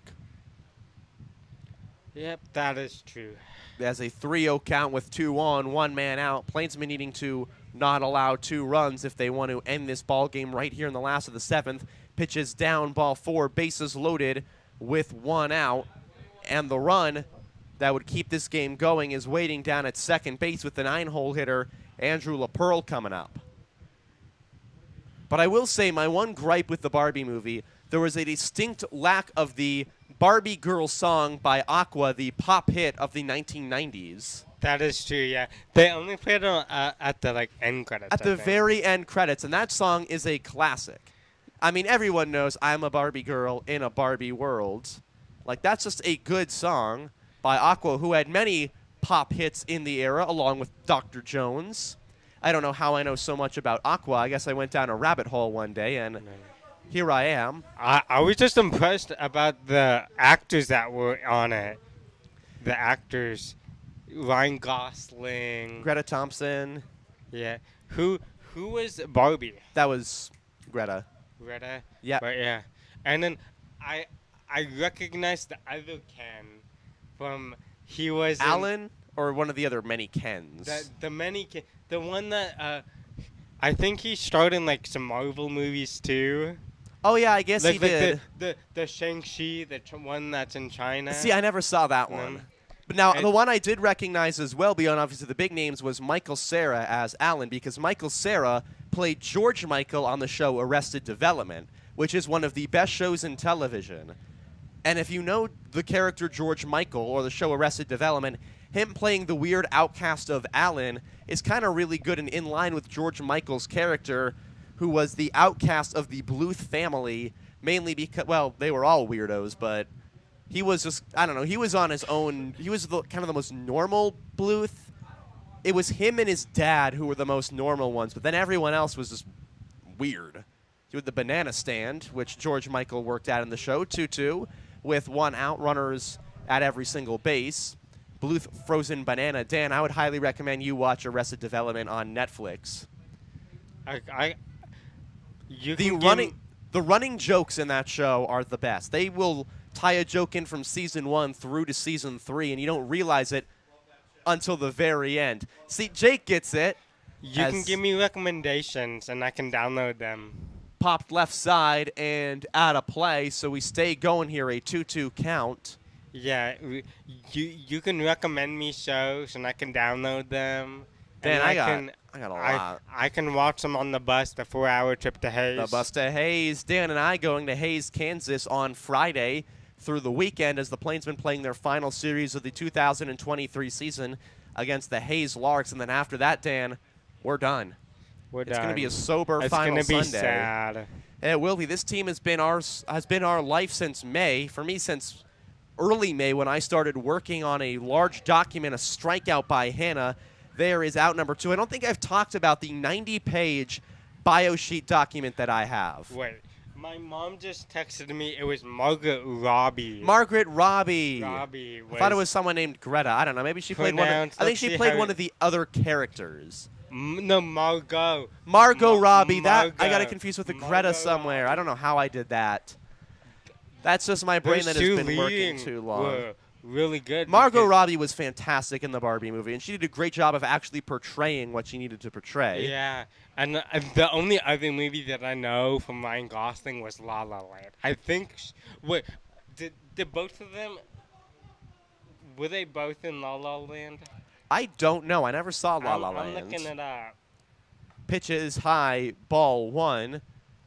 But anyway, about the document that I have, I started working about April on a document that was just supposed to be prep stuff just for broadcast bio sheets. Anytime you hear me talking about a player and information on them, it is dating to that document.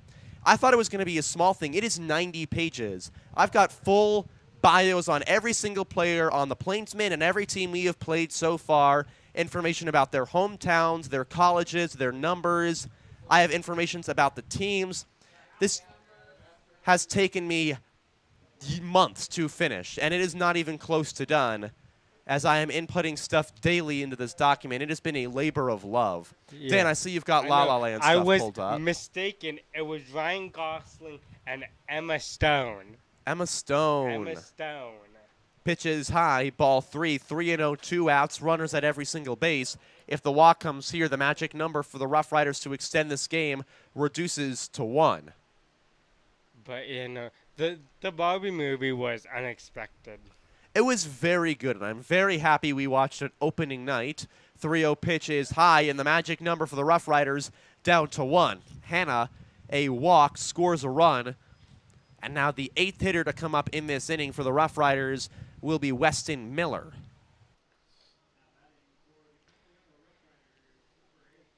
Have you heard that the other famous one is Barbenheimer, part of the. Well, Barbenheimer is the collective name for Barbie and Oppenheimer, which came out on the same day. Oh yeah, Barbie Minor. Barbenheimer. Barbenheimer.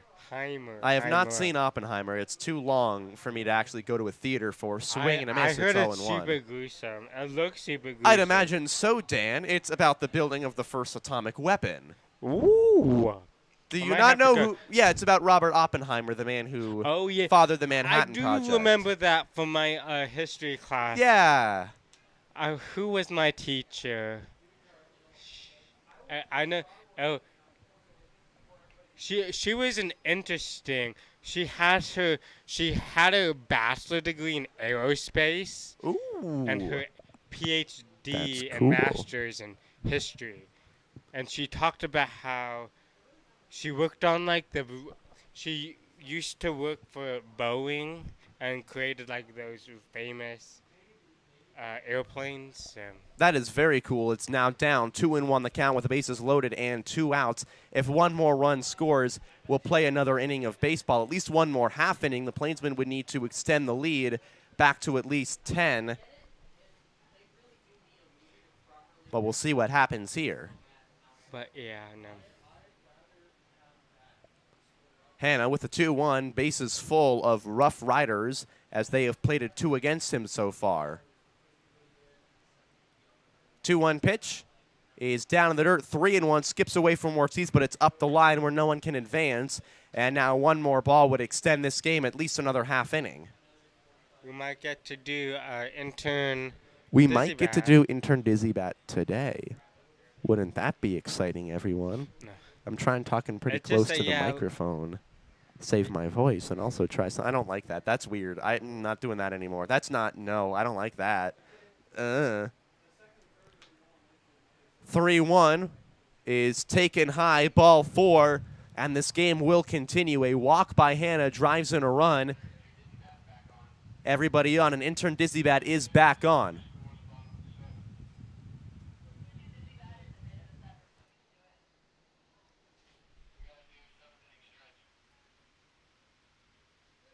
So if the Plainsmen can't score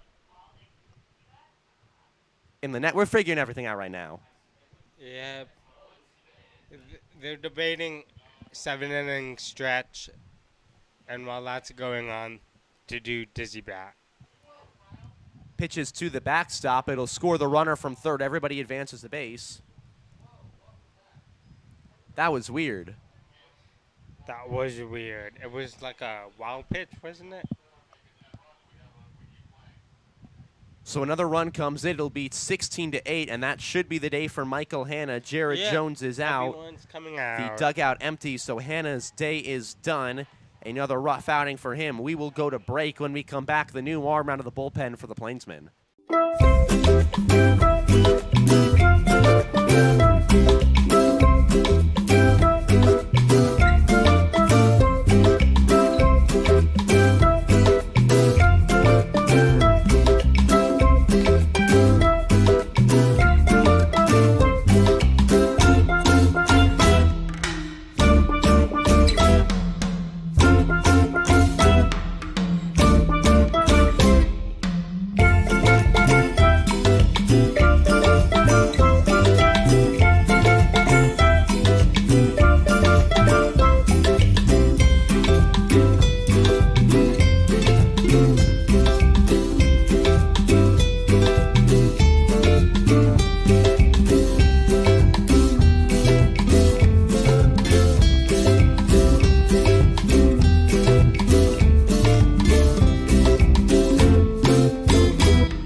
Hideyoshi Kawahara out of the bullpen for the North Platte Plainsmen on to the walk-up song of Danzaku Duro, the same walk-up song that the former Mets reliever, who was it?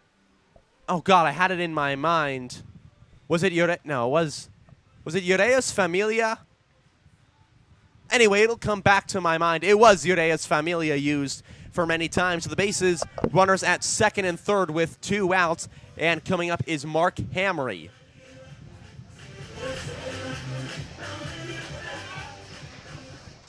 Hideyoshi Kawahara in relief of Michael Hanna, who goes 0 2/3 innings pitched, allows 6 walks, is responsible for 4 runs right now, and both men currently on base. Oof. That was a quick outing from Michael Hanna. Was not his best outing. He has worked. No, it was not. Fouled back, and it's going to be 2 balls and 1 strike from Hideyoshi Kawahara onto Mark Hamry, the 9th man to come up here in the 7th inning, as the Roughriders have officially extended this game at least by a little bit. Foul ball, and it's 2-2. Let's see, was it Yureo's Familia? It was Yureo's Familia. I know my walkout songs. I also know the Mets, who did not play all that well because I teased my dad about them. Ha, Dad, the Mets are bad this year. 2-2 pitch is up high, and the count is run full to Mark Hamry. If he gets on base here anyway, both teams will have officially batted around in this ball game. No, the only person that I know that's a Met is my relative on my, I think, my Aunt Gina from, you might know this, from Albany, New York. Albany, New York. Her husband is a Mets fan. About a 2-hour and 15-minute to 2.5-hour drive from Ithaca College is Albany, New York. I know Albany well. Full count, chopper foul, so we stay right where we are. Albany is the city that I have to about go through every time I'm coming home and going out to college. Depending on which way I go through a different part. If I'm going to go the highway the entire way, I stay on 90 just south of Albany. But if I want to go through Vermont, I have to go north onto one of the highways, 3-something, and then you shoot over on New York Route 7 through Troy, which is the home to Rensselaer Polytechnical Institute, or RPI. Engineers are bad. We hate the Engineers. Full count pitch, swing and a miss down low. Ortiz throws down to first in plenty of time. There is the side. The Roughriders do not bat around, but they score 4 runs against the Plainsmen, and this game will officially continue into the bottom of the 7th inning. Plainsmen would need 2 runs to make it a 10-run game in 7, and that would be the run rule. We'll see if they can get them. North Platte Regional Airport. With 2 daily flights to Denver, North Platte Regional Airport is just 1 short connection away from any destination in the world, all with short lines and personal service. Remember on your next flight to fly with North Platte. Pepsi. From providing beverages to Plainsmen home games to being in the local deli's drink cooler, Pepsi is proud to support the North Platte Plainsmen, and our thanks to them for keeping the drink coolers stocked and ready at Billwood Field. Get great seats, safer, simpler, and smarter with TicketSmarter. Choose great seats from over 125,000 live events, all backed with a TicketSmarter 100% ticket guarantee. Get your tickets smarter at TicketSmarter.com. Great Plains Foot and Ankle, providing quality health care since 1991. Great Plains Foot and Ankle is the perfect place to go for any foot pains. And with no referrals needed, it's as easy as ever to schedule an appointment with them today. North Platte Regional Airport.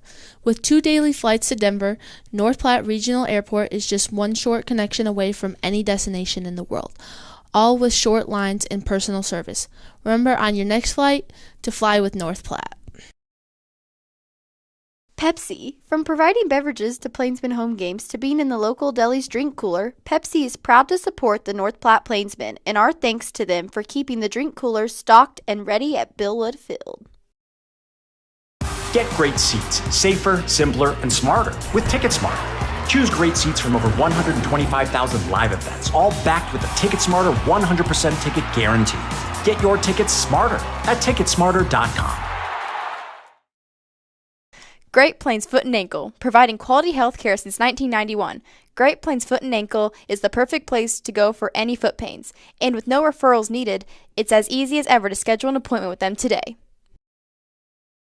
North Platte Regional Airport. With 2 Danny Baker still on the mound, the righty from the Roughriders. He'll face Carmelo Ortiz, Trey Runge, and Kyle McConaughey on the Plainsman side. The bottom 3 in the North Platte order.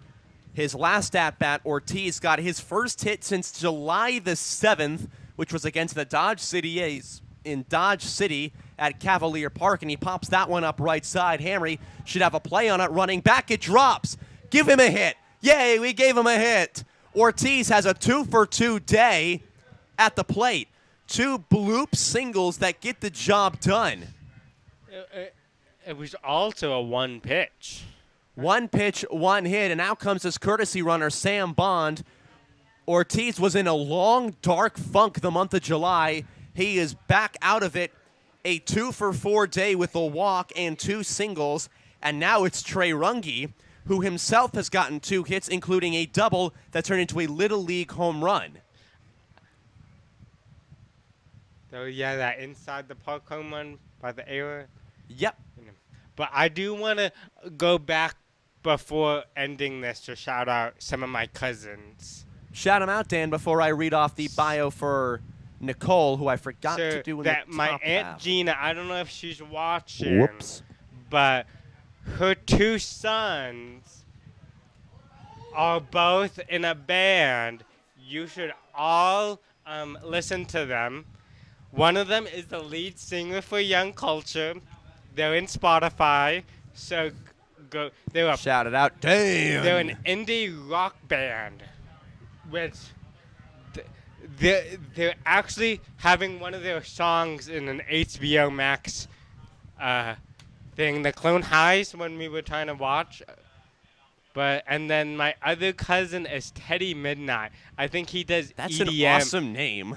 Teddy Midnight. Teddy Midnight. They do EDM music. Teddy Midnight sounds like shout a out closer. to them. And Young Culture was my. Dan, we will not have to go down yet, as that one is kicked by the shortstop Mallow. Everybody's safe. No. Give him a hit. Yay, we gave him a hit. Everybody gets hits today. That's completely fine. We're having I can fun. Go on a tangent again, too. Also, I completely misread the number of interns we had for reading off, so we will have, I guess, 1 less. I did the math wrong in my head. We have 9. How do I not have enough to go 9 innings? It's the bottom of the 7th. I haven't done Nicole yet, so at this point, with 1 out and runners on base, I might just wait to do her for the 8th inning, and then I'll do myself in the 9th or later in the 8th. I don't know, Dan. I let time get away from me, Daniel. We can shout out the Elizabeth. Liz. We are going to give Liz a shout out. She was one of our not marketing. Oh, my God. I'm losing it in the mind. Our social media. Dan, thank you so much. Social media. She was Mom. She That's might all be we know. watching. She Liz, might if be you watching. are, hi, Mom. I am taking care of myself now. I'm cooking like rice and spaghetti. I'm a big boy. 2-0 high to Colbeck. And the count is 3-0. Do you want me to continue my tangent? Dan, go on as many tangents as you want No, at this yeah, no. point. Go off about cream soda, baby. Everyone should get a listen to my cousin's band, Young Culture. They were my first concert ever in Denver, Colorado. So Funky. I got backstage access to that one too. Outside, ball 4. Golbeck works walk number 3 on the day, and the bases are going to be juiced for Rui Yoshida.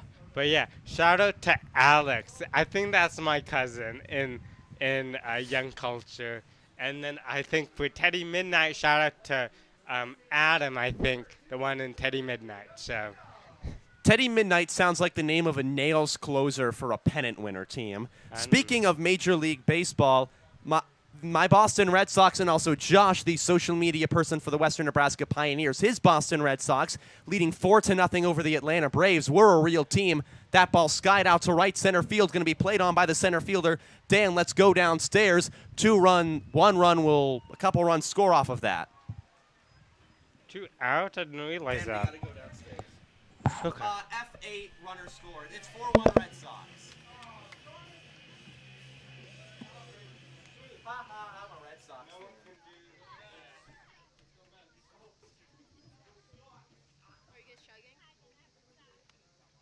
Now running for the Plainsmen.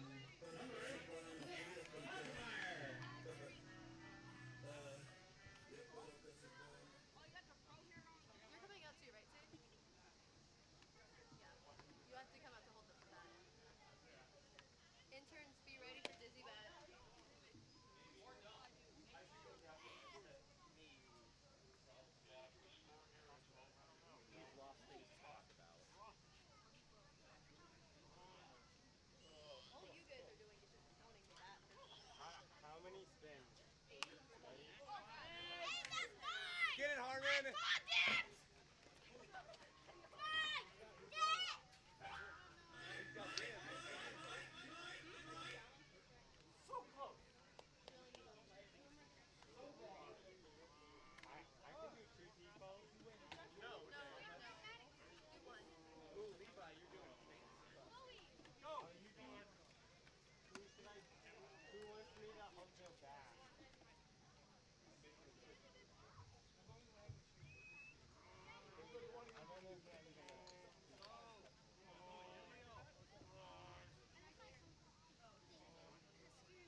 Never mind, intern Dizzy Bat, because game's over. An error committed by the shortstop, and if he had gotten the out, that would have let us do intern Dizzy Bat tonight. But no, we got to wait till tomorrow because the Roughriders are awful at baseball today.